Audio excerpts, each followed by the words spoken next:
Hello everyone, स्वागत है आपका द स्कॉलर्स यूट्यूब चैनल पर।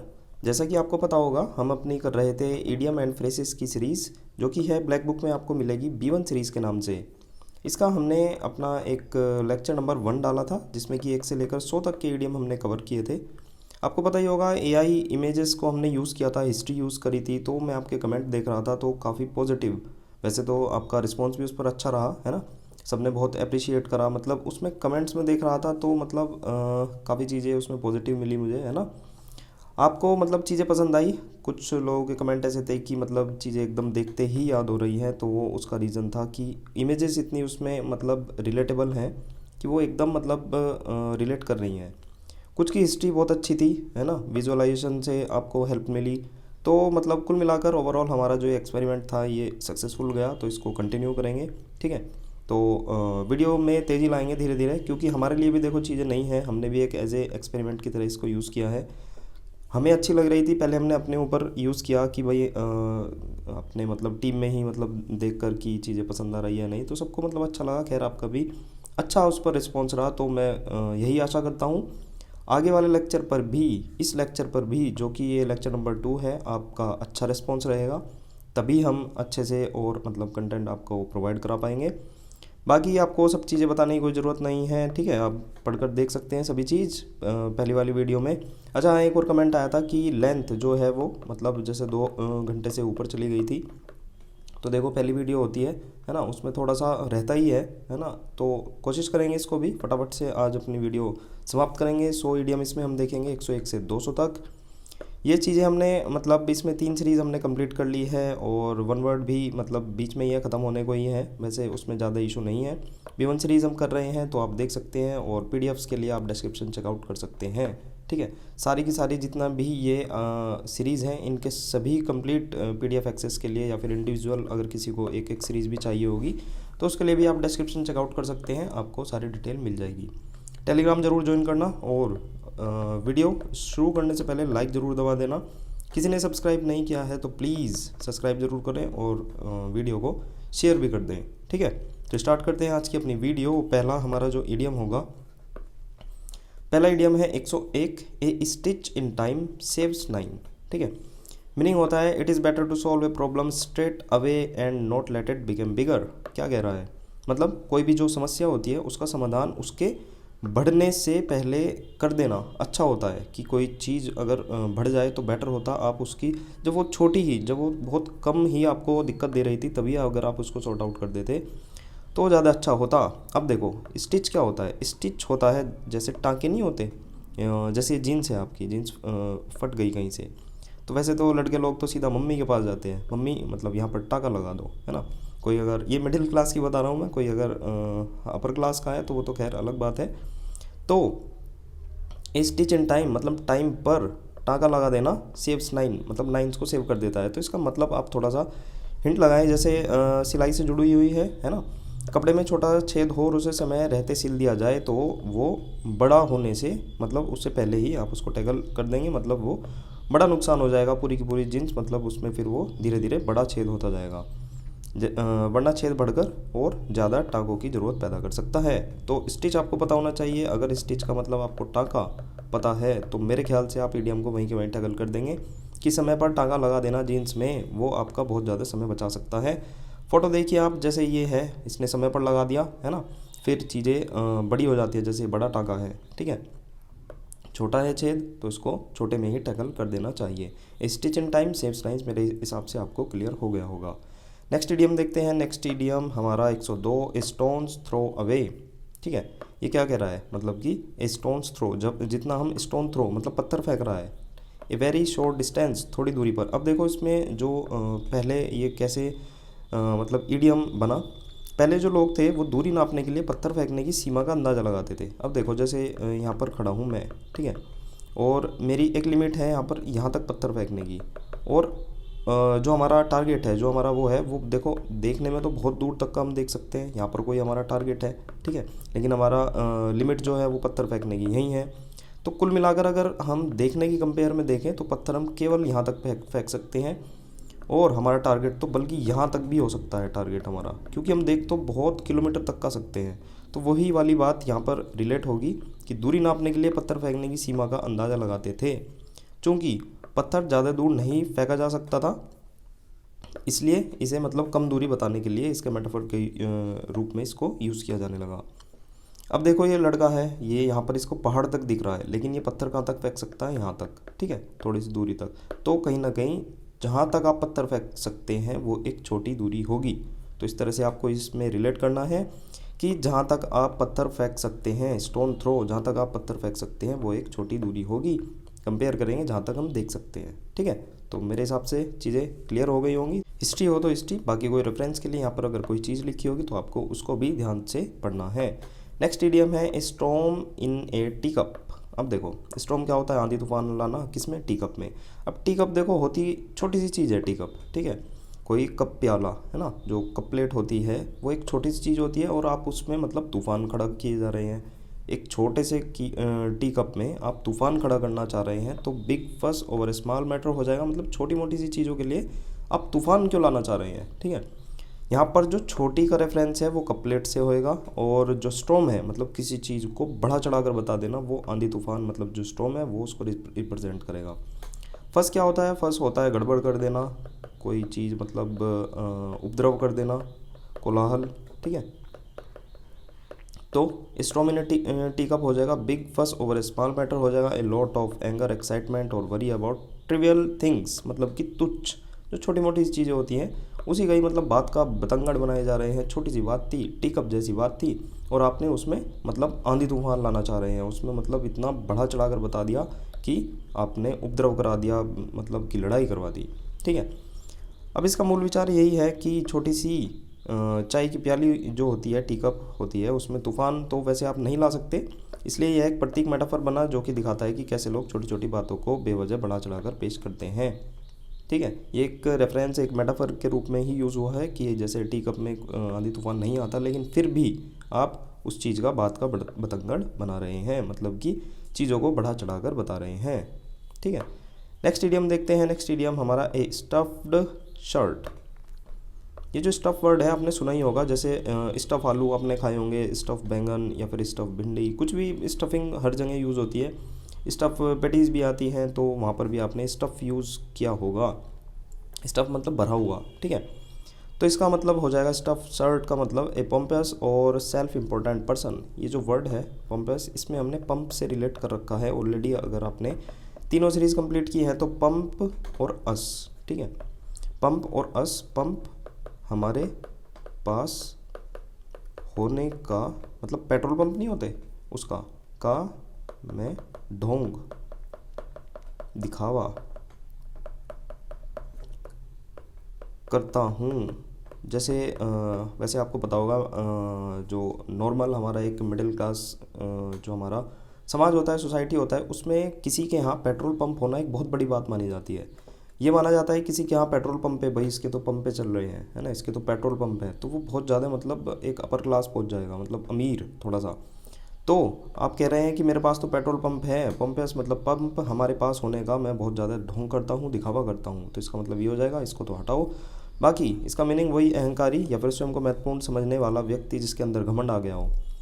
अब जो ये स्टफ्ड शर्ट है, आपको एक चीज़ याद रखनी है, जब आप कपड़े लेने जाते होंगे तो आपको एक डमी एक वो जिसको शर्ट वगैरह या जीन्स वगैरह पहनाकर खड़ा करते हैं, तो आपने वो चीज़ वहाँ पर नोटिस ज़रूर की होगी कपड़े की दुकान पर, शोरूम्स पर, मॉल में। और उसका आप है ना, उसका मोस्टली का थोड़ा सा फिगर देखा करना। उसका फिगर होता है बिल्कुल ऐसा, मतलब बॉडी एकदम खतरनाक, हाइट बहुत अच्छी मिलेगी, मतलब वो बहुत वेल मेंटेन मिलेगा, और बिल्कुल मतलब बॉडी बिल्डर एकदम दिखावे वाला कि हाँ भाई इतना इसमें इसका मतलब बॉडी है, मतलब बॉडी अच्छी है उसमें। फिर क्योंकि शर्ट कुल मिला के उनका एडवर्टाइजमेंट करना होता है शर्ट का, शर्ट अच्छी तब दिखेगी जब बॉडी अच्छी रहेगी। तो स्टफ्ड शर्ट का जो शाब्दिक अर्थ है, एक कपड़ों से भरी हुई शर्ट जिसे पहनने वाला न हो, ठीक है। कहीं ना कहीं वो डमी के लिए यूज़ हो रहा है, यानी केवल दिखावे के लिए। अब वो चीज़ केवल दिखावे के लिए होती थी, है ना, जो डमी है ना, दुकान पर डमी लगे रहते हैं, वो दिखावे के लिए यूज़ होती थी। धीरे धीरे फिर इसको यूज़ किया जाने लगा एक मुहावरे के रूप में, इडियम के रूप में, जो केवल बाहरी रूप से प्रभावशाली दिखते हैं लेकिन वास्तव में उनमें कोई खास गुण नहीं होता। कुल मिलाकर डमी की बात हो रही है, ठीक है। बाहरी गुण उनमें दिखते हैं कि वो बहुत ज़्यादा मस्कुलर दिखता है, बिल्कुल एकदम परफेक्ट बॉडी वाला, लेकिन अंदर से है तो वो डमी। ठीक है, तो कहीं ना कहीं आपको स्टफ्ड शर्ट को उसी से ही रिलेट करना है कि वो जो है वो बाहरी रूप से वो अच्छा दिखता है, बाहरी रूप से जो अच्छा दिखता है वो मतलब कहीं ना कहीं अहंकारी हो जाएगा, या फिर स्वयं को महत्वपूर्ण समझने वाला व्यक्ति। ठीक है, तो उससे ही, उस डमी से ही, जैसे फोटो देख सकते हैं, इस डमी से ही आपको इस इडियम को याद करना है। यानी कि केवल दिखावा करने वाला, जो केवल दिखावे के लिए हो या फिर बाहरी दिखावा करता हो, बाहरी आकर्षण के लिए हो, यानी कि अहंकारी हो। ठीक है, नेक्स्ट इडियम देखते हैं, a stumbling block. Stumbling block का मतलब हो जाएगा एन ऑब्स्टेकल टू प्रोग्रेस, यानी कि सफलता में बाधा। अब एक वर्ड होता है स्टम्बल। स्टम्बल मतलब कि लड़खड़ाना या फिर ठोकर खाना। ठीक है, इसके मीनिंग हो जाएंगे। वैसे वर्ड हमने अपनी PYQ में नहीं कराया है, ना ही ये आया है वर्ड। इसमें हम तुम को रिलेट कर सकते हो, और बल, तुम मुंह के बल गिरे, मुंह के बल गिरे। ठीक है, अब गिरे कैसे, लड़खड़ा कर गिरे, आप रिलेट कर सकते हैं। तुम मुंह के बल लड़खड़ा कर गिर गए, ठोकर खा कर गिर गए, तो आप थोड़ा सा रिलेट कर सकते हैं। मैंने आपको हिंट दे दिया। नहीं याद है तो आपको स्टम्बल को इस तरह से याद करना है, और अगर याद है तो बहुत अच्छी बात है। इस स्टम्बलिंग ब्लॉक, ब्लॉक तो आपको पता ही होगा, कुछ भी हो सकता है ब्लॉक, कोई मतलब कि ब्लॉक है, उसमें आप ठोकर खाकर या फिर जिसमें ठोकर खाकर गिर सकते हैं। एन ऑब्स्टेकल टू प्रोग्रेस हो जाएगा सफलता में बाधा। बाइबल में इसका यूज़ हुआ है मोस्टली, इडियम का आपको पता ही होगा। जो इंग्लिश लोग, मतलब जो फॉरेनर लोग होते हैं, बाइबल से रिलेटेड हो गया, वहीं से ही निकले हैं, जहाँ यह किसी आध्यात्मिक या नैतिक विकास में बाधा डालने वाले तत्वों को दर्शाने के लिए प्रयोग किया गया था। छोड़ो इसको दो। स्टम्बलिंग का मतलब अगर आपको पता लग गया कि कोई ऐसा ब्लॉक है जो मतलब जिस पर हम लड़खड़ा कर गिर सकते हैं, ठोकर खा कर गिर सकते हैं, तो आपके लिए इजी हो जाएगा। कुल मिलाकर स्टम्बल का मीनिंग आपको याद करना है। एन ऑब्स्टेकल टू प्रोग्रेस हो जाएगा, मतलब कि सफलता में बाधा। इमेज देख सकते हैं, ये लड़की भागी हुई जा रही है, ऑब्स्टेकल आ गया, एक मतलब बाधा आ गई बीच में, तो ये मतलब कि इसकी सफलता में, इसकी जो रनिंग चल रही थी उसमें बाधा डाल सकता है। तो ईजी कहूँगा, अगर आपके ये वर्ड का मीनिंग अगर आपको पता है तो ईजी हो जाएगा। नेक्स्ट हमारा इडियम है थ्रोन इन द फ्लैश। ठीक है, थ्रोन होता है कांटा। ठीक है, और फ्लैश मतलब कि मांस। अब आपके मांस में कांटा चुभ गया है तो कहीं ना कहीं वो आपको समस्या देगा, निरंतर समस्या है, परेशानी। इडियम ख़त्म, याद हो जाना चाहिए सीधा सीधा। फ्लैश का मतलब आपको पता होना चाहिए, थॉर्न का मतलब आपको पता होना चाहिए, तो इडियम ख़त्म, है ना।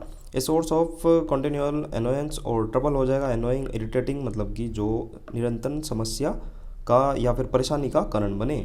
ठीक है, ये भी बाइबल से लिया गया है, जब मांस में एक कांटा के बारे में लिखा गया है जो लगातार परेशान करता है। ठीक है, बाकी इसे तो छोड़ो, कोई इशू नहीं है। ठीक है, तो इडियम हो जाना चाहिए आपके मांस में, मतलब एक कांटा चुभा है तो वो निरंतर समस्या का कारण बनेगा, एक परेशानी का कारण बन जाएगा। इमेज देख सकते हैं, इसके तो बहुत सारे कांटे लगे हुए हैं और मांस भी दिख रहा है, तो मांस में कांटा तो मतलब कि बहुत बड़ी समस्या है मुझे। जैसे एक फांस नहीं होती है, एक छोटी सी लकड़ी का, वो निकल जाता है और वो उंगली में लग जाता है, वो भाई साहब बहुत ज़्यादा परेशान करता है। ठीक है, तो थोड़ा सा उससे भी रिलेट कर सकते हैं कि वो आपके मांस में वो अंदर तक चली जाती है, फिर उसको मतलब आलपिन लेकर या फिर सुई लेकर उसको टैकल किया जाता है ना। मैं तो ऐसा ही करता हूँ, आपका पता नहीं। तो वो भी मतलब दुख देता है, बहुत ज़्यादा परेशानी देता है। नेक्स्ट इडियम है ए टर्निंग पॉइंट।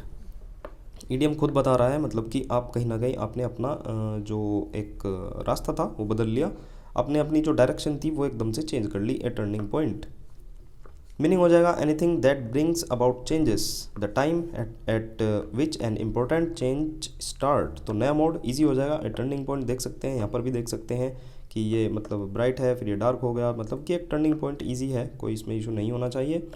और ये तो पढ़ सकते हैं आप कि युद्ध और रणनीति से इसको जोड़ा जाता है। निर्णायक क्षण, युद्ध की दिशा बदल सकता है। बाद में साहित्य वगैरह में यूज़ होने लगा, स्किप कर सकते हैं कुल मिलाकर, है ना। ये ईजी है, कोई इशू नहीं होना चाहिए। नेक्स्ट है हमारा इडियम ए वेक्स्ड क्वेश्चन।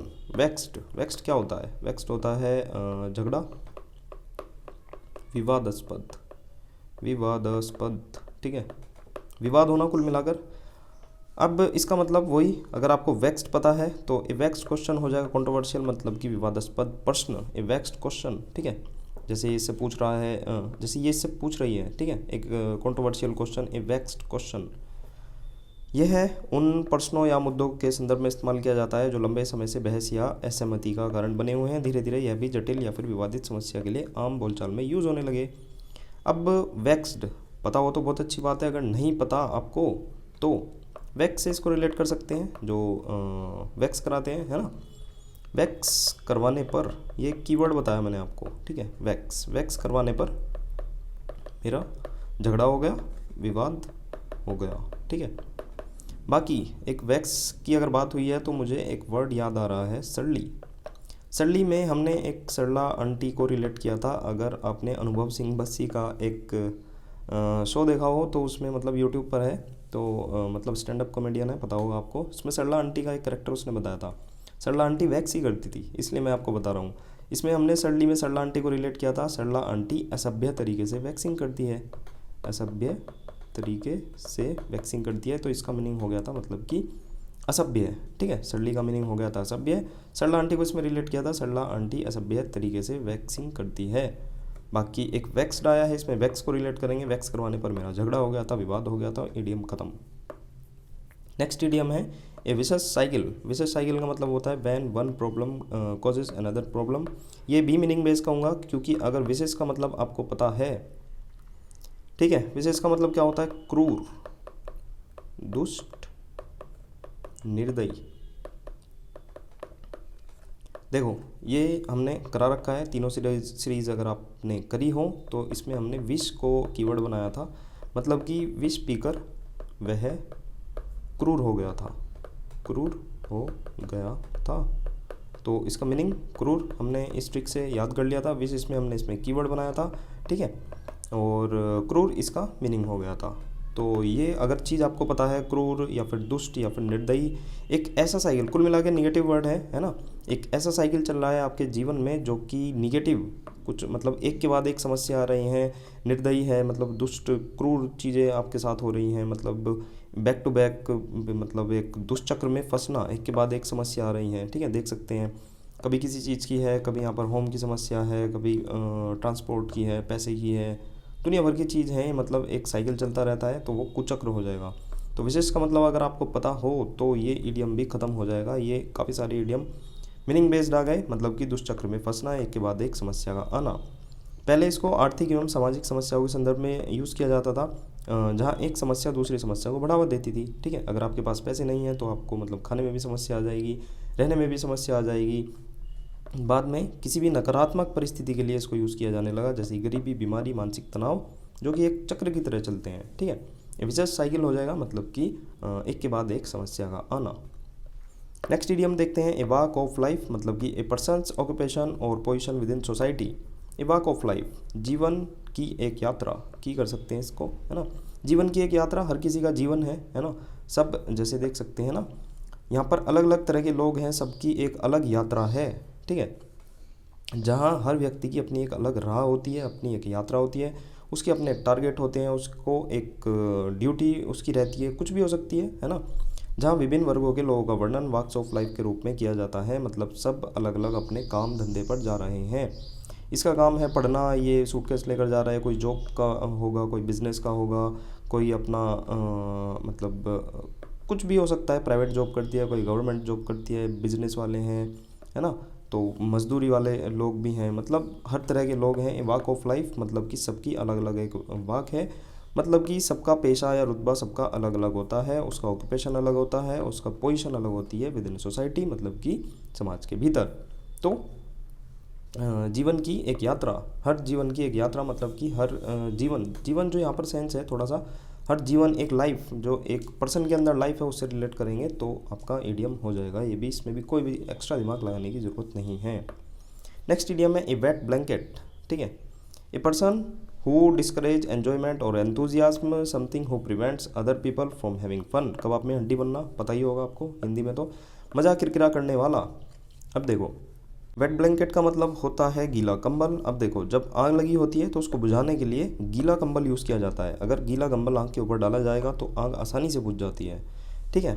अब इस आग का जो रेफरेंस है वो आप, वैसे मैं अगर अपनी लैंग्वेज में करूँ तो इसको बोनफायर से रिलेट कर सकते हैं, या फिर मौज मस्ती। बोनफायर कब होता है? मौज मस्ती में। जैसे कोई पार्टी चल रही है, आप मतलब चारों तरफ बैठे हैं, बीच में बोनफायर चल रही है, ठीक है, मज़ा आ रहा है कुल मिलाकर। तो उस पर कोई अगर, जैसे हमने कहा था, अभी बताया गीला कंबल, वेट ब्लैंकेट अगर उस पर डाल दिया जाए, उस बोनफायर पर, उस आग पर जो आपने अपने सीने में लगा रखी है, मतलब मौज मस्ती में आग लगा रखी है, कहते हैं ना आग लगा दूंगा मैं, तो मतलब वो थोड़ा सा पॉजिटिव सेंस में जाता है कि मतलब मज़ा बांध दूंगा मैं, बहुत ज़्यादा मतलब मज़े आ जाएंगे, है ना।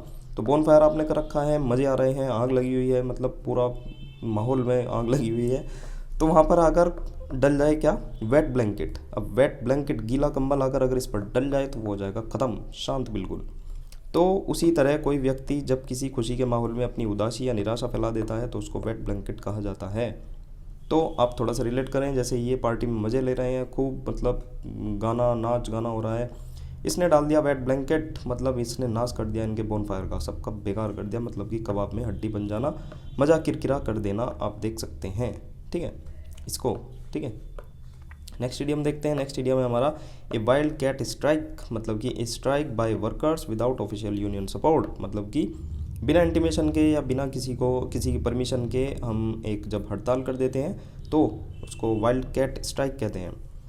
अब देखो स्ट्राइक समझ में आता है, वाइल्ड कैट यहाँ पर क्यों यूज़ किया गया है। वाइल्ड कैट जो शब्द है इसलिए प्रयोग किया गया है क्योंकि जंगली बिल्ली जो वाइल्ड कैट होती है वो अनियंत्रित होती है, आक्रामक होती है, अप्रत्याशित होती है, ठीक है। इसी तरह पर यहाँ पर वाइल्ड कैट यूज़ किया गया है, मतलब कि ये हड़तालें बिना किसी योजना के अचानक और बेकाबू तरीके से होती है, ठीक है। अगर आप इंटीमेशन देकर करोगे, परमिशन देकर करोगे तो वहाँ पर फिर भी चीज़ें कंट्रोल में रहेगी, लेकिन अगर आपने किसी से कुछ भी मतलब परमिशन नहीं ली, एक वाइल्ड कैट की तरह यूज़ किया अपनी स्ट्राइक को, तो वहाँ पर मतलब ये चीज़ें बेकाबू हो जाएंगी और अचानक बिना योजना के अप्रत्याशित आक्रामक ये सभी हो सकती हैं। तो वाइल्ड कैट आप समझ चुके होंगे, वाइल्ड कैट जैसे देख सकते हैं वाइल्ड कैट है, ये देखने से भी गुस्सेला लग रहा है ना। कुल मिला के इसका पता नहीं अब आगे क्या होगा। तो कोई ऐसी स्ट्राइक जिसमें कि आपने प्रायर मतलब इंटीमेशन नहीं दिया है, परमिशन नहीं ली है, यूनियन की मंजूरी के बिना कर्मचारियों द्वारा शुरू की गई हड़ताल, मतलब वाइल्ड कैट स्ट्राइक की है आपने। नेक्स्ट इडियम देखते हैं। नेक्स्ट इडियम है हमारा ए वॉल्फ इन शीप्स क्लॉथिंग। अब भेड़ और ये होता है भेड़िया, तो मतलब जैसे देख सकते हैं कितना बढ़िया फोटो है, मतलब शिप, इसमें मतलब शिप के तो मतलब क्लॉथ है, मतलब उसके तो खाल हैं, और अंदर कौन है, भेड़िया। अब इसका मतलब हो जाएगा मतलब हिपोक्रेट, मतलब कि a dangerous person pretending to be harmless, मतलब भेड़ की खाल में भेड़िया, खतरनाक व्यक्ति जो कि मतलब अपने आप को छुपा कर रखता है। अब देखो ये तो हटाओ, दंत कथा क्या होता है, दंत कथा मतलब कि जो शुरू से ही चली आ रही हो, कोई एक कथा थी। The Wolff in sheeps clothing में एक भेड़िया था, भेड़ की खाल पहनकर झुंड में शामिल हो जाता था ताकि वह आसानी से शिकार कर सके, लेकिन अंत में चरवाहे ने उसे पहचान लिया और उसको मार दिया। तो आप समझ सकते हैं। वैसे जो भेड़िया होता है आपको पता ही होगा, मतलब थोड़ा सा चालाक की सेंस में या फिर थोड़ा सा निगेटिव उसमें यूज़ किया जाता है भेड़िया को। तो मतलब भेड़ की वो खाल पहन कर आ गया, तो आप देख सकते हैं a dangerous person pretending to be harmless. तो इडियम हो जाना चाहिए, वैसे इडियम खुद भी बता रहा है कि वॉल्फ है किसमें, शिप्स की क्लॉथिंग में, मतलब शिप्स तो एक नॉर्मल सी एक मतलब प्यारा सा जानवर होता है शिप, भेड़ है ना, वो किसी को मतलब दिक्कत भी नहीं देता, किसी को हार्म भी नहीं करता, मतलब हमला भी नहीं करता, और वॉल्फ तो वॉल्फ होता है, ठीक है। नेक्स्ट इडियम देखते हैं हमारा ABC ऑफ समथिंग, मतलब कि असेंशियल फैक्ट, बुनियादी या फिर सबसे महत्वपूर्ण तथ्य। ABC अक्षरों को किसी ABC अक्षरों को किसी भी भाषा की बुनियादी शुरुआत माना जाता है। ABC क्या होता है, मतलब स्टार्टिंग वहीं से होती है जब, क्योंकि यह जब अक्षर सीखना हम मतलब स्टार्ट करते हैं तो वहाँ पर स्टार्टिंग ही ABC से होती है, तब यह मुहावरा इस्तेमाल किया जाता है जब किसी चीज़ की बुनियादी समझ या फिर शुरुआती सिद्धांतों की बात की जाए, है ना। ABC आप देख सकते हैं ABC, तो थोड़ा सा उसी तरह से इसको रिलेट करेंगे कि ABC सबसे स्टार्टिंग की चीज़ होती है, मतलब हमारी जब हम याद करते हैं, पढ़ाई स्टार्ट करते हैं, तो एसेंशियल फैक्ट हो जाएगा बुनियादी या फिर सबसे महत्वपूर्ण तथ्य, इजी इडियम हो जाएगा। Above board, honest and Frank without any secret, मतलब कि ईमानदार। अब देखो जो ये अबव बोर्ड है ये बहुत अच्छा इसका इमेज है, ये भी बहुत अच्छी इमेज है। ये जो कार्ड गेम होते हैं ना, ताश का खेल, वहाँ से ये बना है। यदि कोई खिलाड़ी अपने हाथों को टेबल के ऊपर, मतलब कि अबव बोर्ड, ये एक बोर्ड है, ये भी बोर्ड है, उसके ऊपर रखकर अपनी कोई चाल चलता है तो इसका मतलब है कि वह बेईमानी नहीं कर रहा है। जो लोग ताश को छुपाते हैं वे अक्सर धोखा देते हैं। कुल मिलाकर जो वो नीचे, इसके नीचे छुपाकर कुछ मतलब साइड वालों को दिखा दिया या फिर कुछ भी उसने चीटिंग कर ली, बोर्ड के नीचे, इस बोर्ड के नीचे, तो वो मतलब कि वो मतलब धोखा दे रहा है। अब ऊपर रख कर करेगा तो सीधी बात है सबको दिखाई दे रहा है, अब वो बोर्ड है सबको, मतलब इसको भी जितने भी हैं सबको दिखाई दे रहे हैं, जो दर्शक है उनको भी दिखाई दे रहा है, तो कहीं ना कहीं वो ईमानदार है। तो इस तरह से आप ईडीएम को इसको याद करेंगे, हमेशा के लिए याद हो जाएगा। बस आपको ये रेफरेंस, जो ये कार्ड गेम है, इसका रेफरेंस को अपने दिमाग में रखना है। तो ईडीएम मेरे हिसाब से हो जाना चाहिए, इसमें भी कोई इशू नहीं होगा। नेक्स्ट पर हम चलते हैं अबव या फिर ओवर वंस हेड। अब देखो हिंदी में आपने सुना होगा कि मेरे तो बात सिर के ऊपर चली गई है ना, तो ये वही है अबव वंस हेड, मतलब कि मेरे कोई बात है वो मेरे सिर के ऊपर चली गई, मुझे बिल्कुल भी पल्ले नहीं पड़ी, है ना, ऐसे कहते हैं, या फिर मेरे बिल्कुल भी समझ में नहीं आई। Beyond one's capability to understand हो जाएगा समथिंग, मतलब समझ या फिर क्षमता से परे। मूल भाव ये है कि यदि कोई चीज़ किसी के सिर के ऊपर से चली जाए तो उसको वह उसे पकड़ या फिर समझ नहीं सकता और उसकी क्षमता से परे होती है। जैसे ये लड़की देख सकते हैं, कुछ समझाया जा रहा है, वो इसके सिर के ऊपर को चली गई या फिर इसका ध्यान नहीं था, कुछ भी कह सकते हैं। कुल मिलाकर इसको समझ नहीं आई। Beyond one's capability to understand, इसकी समझ या फिर इसकी क्षमता से परे वो बात हो गई, कुछ इसको समझ में नहीं आया, तो इजी इडियम हो जाएगा। नेक्स्ट इडियम है हमारा अकेलीज हील, तो ये हो जाएगा ए वीकनेस और वल्नरेबल पॉइंट, मतलब कि कमजोरी। अब इसमें हिस्ट्री बड़ी इंटरेस्टिंग है। ये जो अकेलीज था, ये एक महान योद्धा था जो ट्रोजन युद्ध में लड़ा था। उसकी माँ, उसकी मतलब नाम वाम तो छोड़ो आप, कुल मिला के आपको याद रखना है, एक अकेलीज नाम का योद्धा था। उसकी माँ चाहती थी कि उसका बेटा अमर हो, ठीक है, तो उसने मतलब जो अकेलीज था उसको एक पवित्र नदी में, नदी का नाम भी छोड़ो, एक पवित्र नदी में उसको डुबोया। लेकिन जब वो उस नदी में डुबो रही थी तब उसने उसके एक पैर की एडी, जो हील होती है, उसको पकड़ रखा था, है ना, जैसे बच्चा होता है कोई, है ना, उसके 2 पैर है, तो उसने इस पैर को पकड़ के उसने उस नदी में उसको डुबो दिया था पवित्र करने के लिए। जो उसने एक एडी पकड़ रखी थी, इसलिए एडी का हिस्सा पानी को नहीं छू पाया। अब एडी पकड़ रखी थी तो वो पानी में नहीं जाएगा, तो वही हिस्सा उसका कमज़ोर रह गया था। बाद में युद्ध के दौरान अकेलीज को एक तीर उसकी उसी एडी में लगा था जिसमें मतलब वो पानी को टच नहीं हुआ था, तो कुल मिलाकर वो कमज़ोर था और वहीं उसकी मृत्यु हो गई थी। तो ये इसकी हिस्ट्री रही, वहाँ से एडियम बना है। अकेलीज एक योद्धा था, इसकी माँ ने इसको मतलब मजबूत बनाने के लिए, मतलब कि अमर बनाने के लिए एक नदी में डुबोया, तो उसका पूरा शरीर तो मतलब नदी में डूब गया था, लेकिन जो उसने एडी पकड़ रखी थी वो रह गई थी और युद्ध में उसी एडी पर उसको तीर लगा था, तो वो कुल मिलाकर उसकी मृत्यु हो गई थी। यानी कि अकेलीज हील, मतलब कि उसकी वो एडी की बात कर रही है, अकेलीज की जो जो पानी को टच नहीं करा था, तो वो कुल मिलाकर कमज़ोर पॉइंट था। ए वीकनेस और वल्नरेबल पॉइंट हो जाएगा इसका मीनिंग, मतलब कि कमज़ोरी। इसका हिस्ट्री है, बाकी ये अकेलीज है, देख सकते हैं आप, इसके यहीं पैर लग गया, तो ये पैर में इसके इस एडी में ही तीर लगा था, तो ये मर गया था। कुल मिलाकर ये चीज़ इसकी बहुत ज़्यादा कमज़ोर थी। तो देख सकते हैं आप, ईडियम आपके याद हो जाना चाहिए। एसिड टेस्ट, एक एसिड टेस्ट जो होता है, मतलब कि डेफिनेटिव प्रूफ ऑफ ट्रूथ और फॉल्सहुड हो जाएगा, या फिर इफेक्ट, इवेंट और सिचुएशन दैट प्रूफ समथिंग, मतलब कि निश्चित प्रमाण होना किसी चीज़ का। अग्नि परीक्षा कहते हैं ना, कि ये तो इसकी अग्नि परीक्षा है, किसी का निश्चित प्रमाण, अब मतलब कहेंगे निश्चित या फिर स्पष्ट प्रूफ मिलेगा किसी की सत्यता का या फिर उसकी गलत होने का, एसिड टेस्ट। अब ये जो सोने की शुद्धता जो जांची जाती है उससे ही जुड़ा हुआ है। पहले जो नाइट्रिक एसिड का इस्तेमाल किया जाता था परखने के लिए कि वह धातु वास्तव में सोना है या नहीं। नाइट्रिक एसिड ज़्यादातर धातुओं को घोल देता है, लेकिन जो शुद्ध सोना होता था वो इससे अप्रभावित रहता था। इसलिए अगर कोई धातु एसिड टेस्ट में पास हो जाती थी तो वह असली सोना मानी जाती थी। तो कुल मिलाकर एसिड टेस्ट हम इसी से ही रिलेट करेंगे। किसी चीज़ का एसिड टेस्ट हो रहा है तो वो उसकी सत्यता को प्रमाणित करने के लिए यूज़ किया जा रहा है, मतलब कि अग्नि परीक्षा उसकी हो रही है, तो आप देख सकते हैं, ठीक है। नेक्स्ट इडियम है actions speak louder than words, तो इजी हो जाएगा ये तो, मतलब कि जो हमारी क्रिया होती है, जो हमारा किसी चीज़ को करना होता है, वो बोलने से मतलब कि जो हम बोलते हैं चीज़ें उससे कहीं ज़्यादा अच्छा होता है, उससे कहीं ज़्यादा वो चीज़ों को रिप्रेजेंट कर देता है।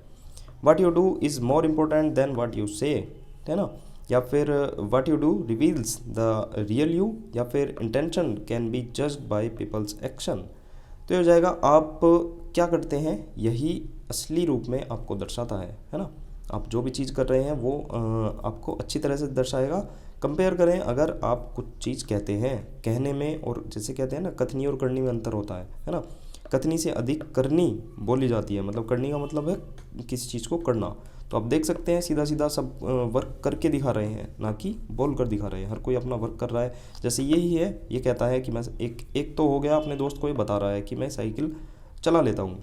एक ये है, इसने डायरेक्ट चला कर दिखा दी, तो ये बहुत ज़्यादा मतलब इफ़ेक्टिव होगा।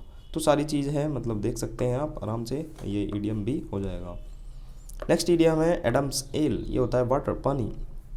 बाइबल से आया है, आपको पता होगा। आदम या फिर एडम कह सकते हैं, पहले इंसान जो ईश्वर ने जिनको बनाया था, एडम, है ना। तो ये बाइबल से रिलेटेड है।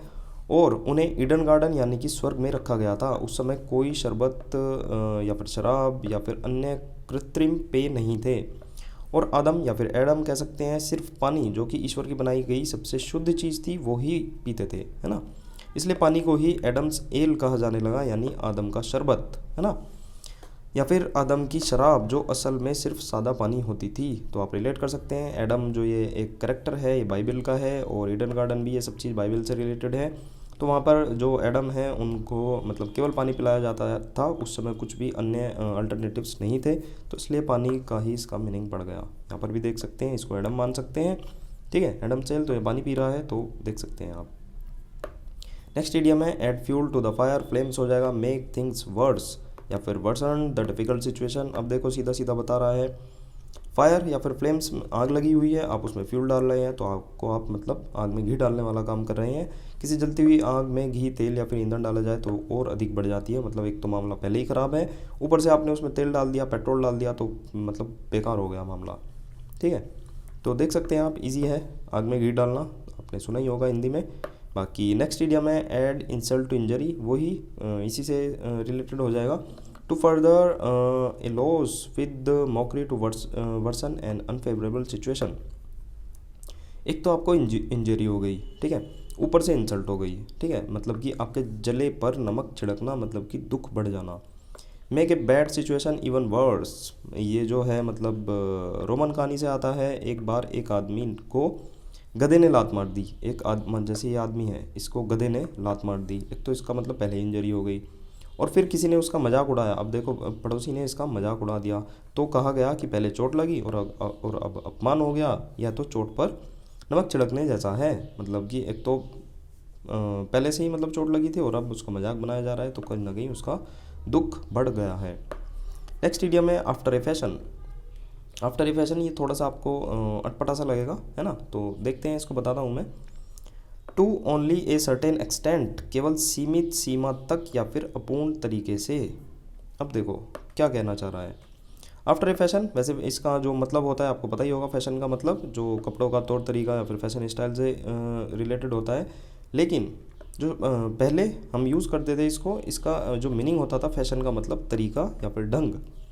जो फैशन का मीनिंग था वो शुरुआत में, मतलब 16वीं शताब्दी की बात हो रही है, मतलब हिस्ट्री में पहले तरीका या फिर ढंग को दर्शाता था, ठीक है।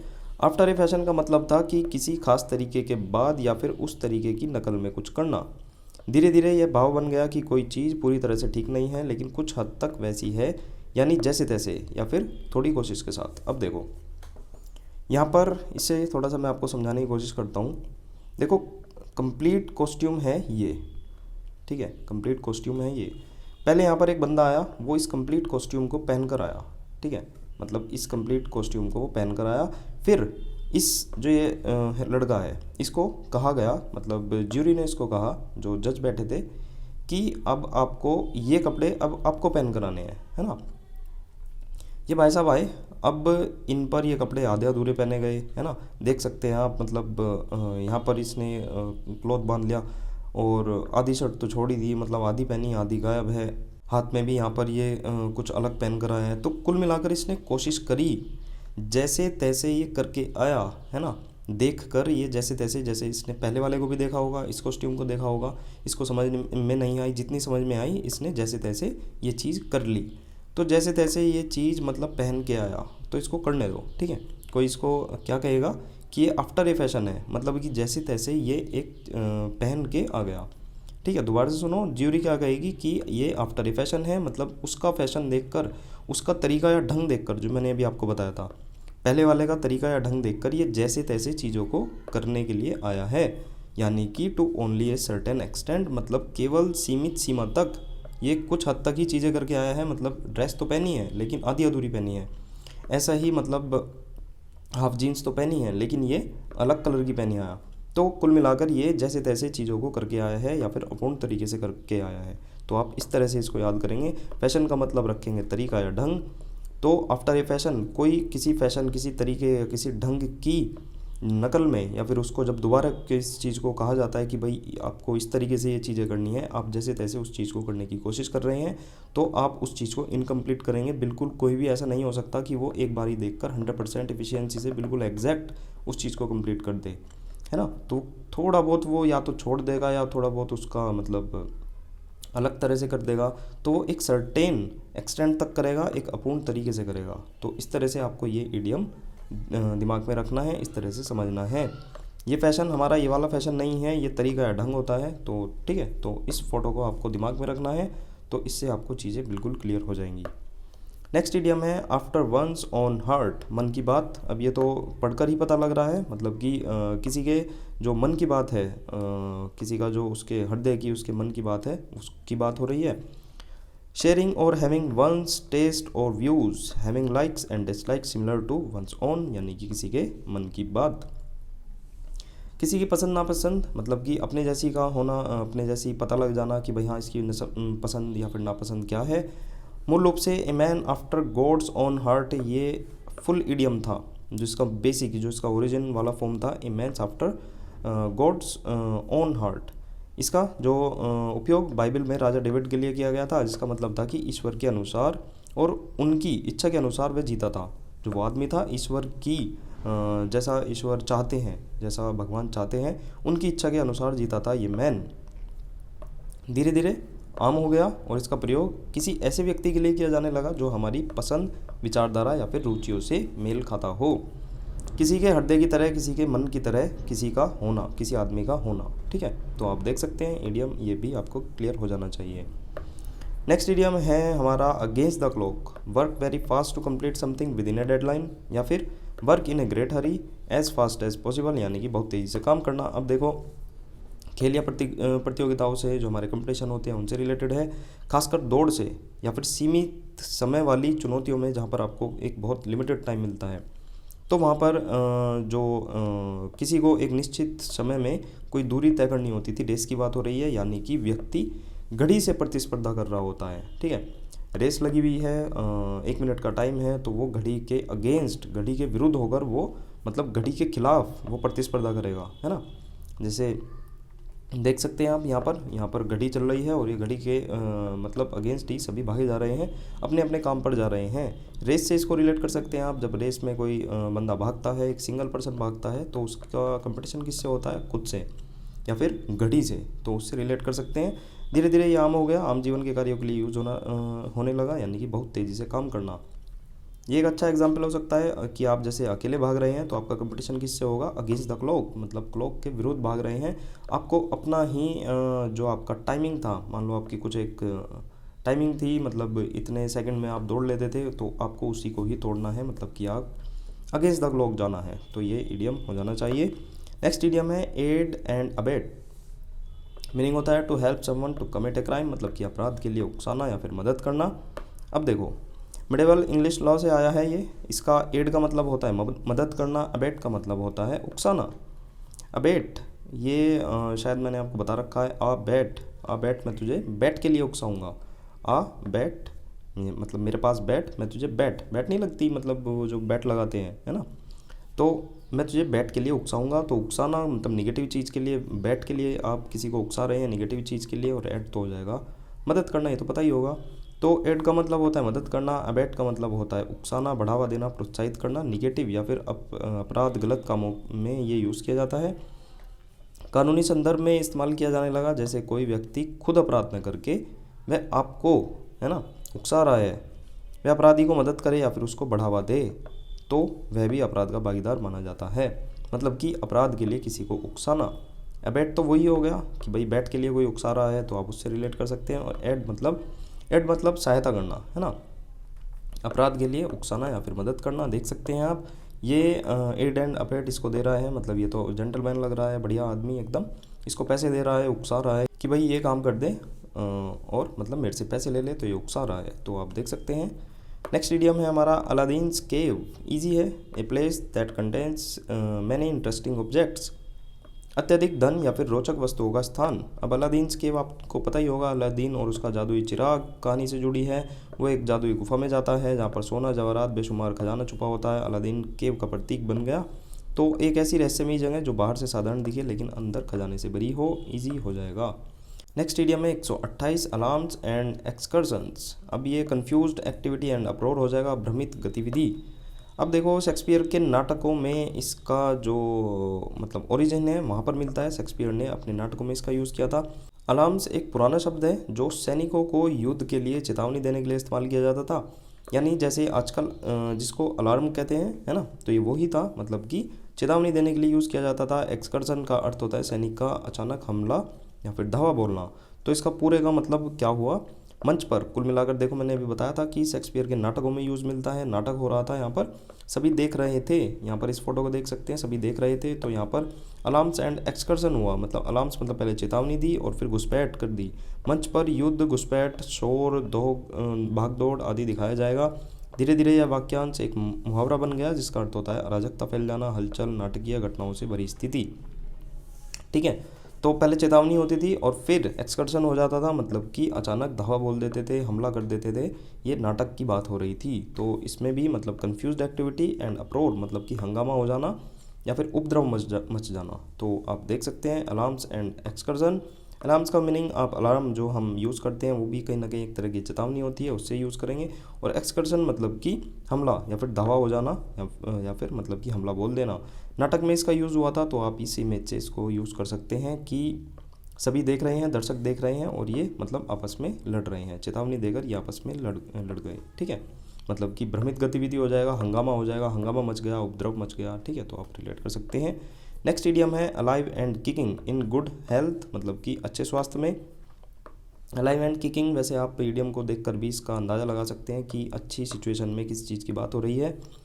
पहले एक अखबार में एक व्यक्ति को मृत घोषित कर दिया गया। ठीक है, और बाद में फिर उसके बारे में लिखा गया कि वह अब भी अलाइव एंड किकिंग है, यानी न सिर्फ वो जिंदा है बल्कि अच्छी हालत में है। किकिंग मतलब कि वो मतलब मज़े ले रहा है। किकिंग शब्द का जो अर्थ है यहाँ पर ऊर्जा, सक्रियता या फिर जैसे कोई न सिर्फ जिंदा है बल्कि पूरी ताकत से जीवन में भाग भी ले रहा है। तो आप रिलेट कर सकते हैं, मतलब वो जीवन जी रहा है, अच्छे मज़े कर रहा है। जैसे देख सकते हैं ये बूढ़ी अम्मा है, मज़े ले रही है, स्टिल अलाइव एंड किकिंग कह रही है कि भाई मज़े हैं, मतलब मैं जी रही हूँ अच्छे से। तो मतलब इन गुड हेल्थ, अच्छे स्वास्थ्य में हो जाएगा इसका मीनिंग।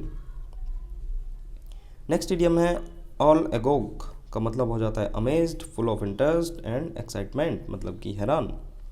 एगोग अगर आपको पता होगा, इसका मीनिंग अगर इसका आपको पता हो, मतलब कि एगोग का मतलब होता है उत्सुक।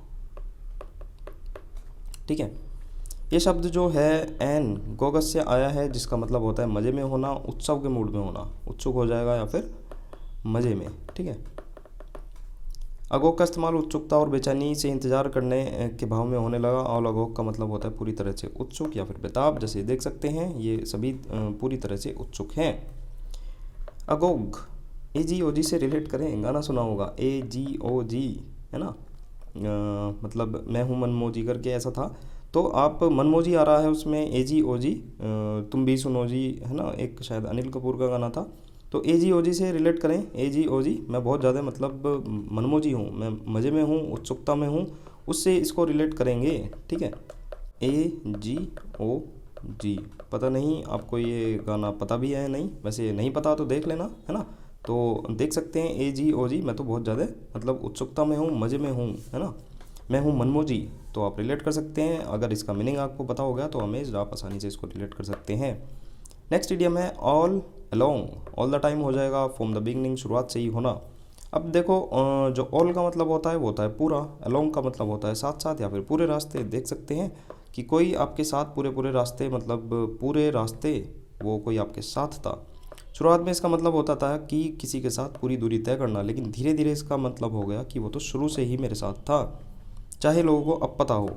ऑल अलोंग मतलब ऑल मतलब वो तो पूरे रास्ते, अलोंग मतलब वो मेरे साथ था और वो शुरुआत से ही था। तो आप थोड़ा सा इससे रिलेट कर सकते हैं।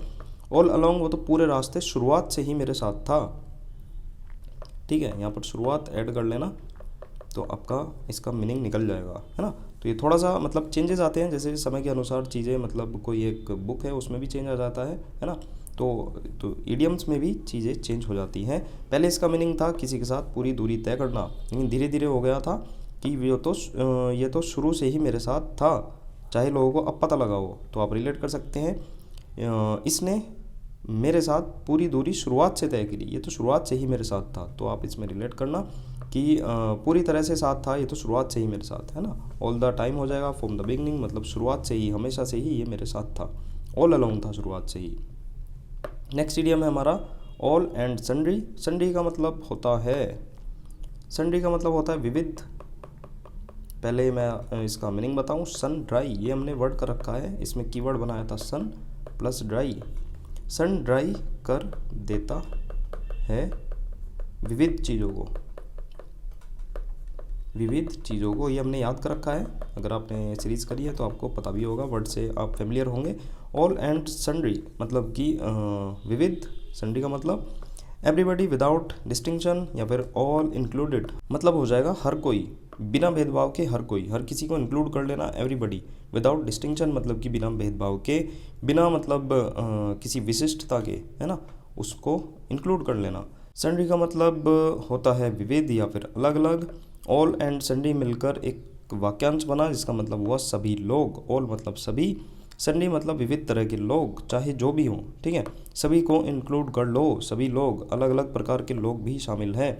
ऑल मतलब सभी और सन्ड्री मतलब विविध, मतलब सभी लोग हैं, विविध प्रकार के लोग हैं। जैसे देख सकते हैं हर एक तबके का, हर एक एक्टिविटीज़ करने वाला आदमी यहाँ पर शामिल है, कोई भी इसमें छुटा नहीं है। तो आप रिलेट कर सकते हैं, ऑल एंड सन्ड्री मतलब सभी लोग हैं, और मतलब हर विविध मतलब वे एरिया से यहाँ पर बिलोंग कर रहे हैं। तो आप देख सकते हैं।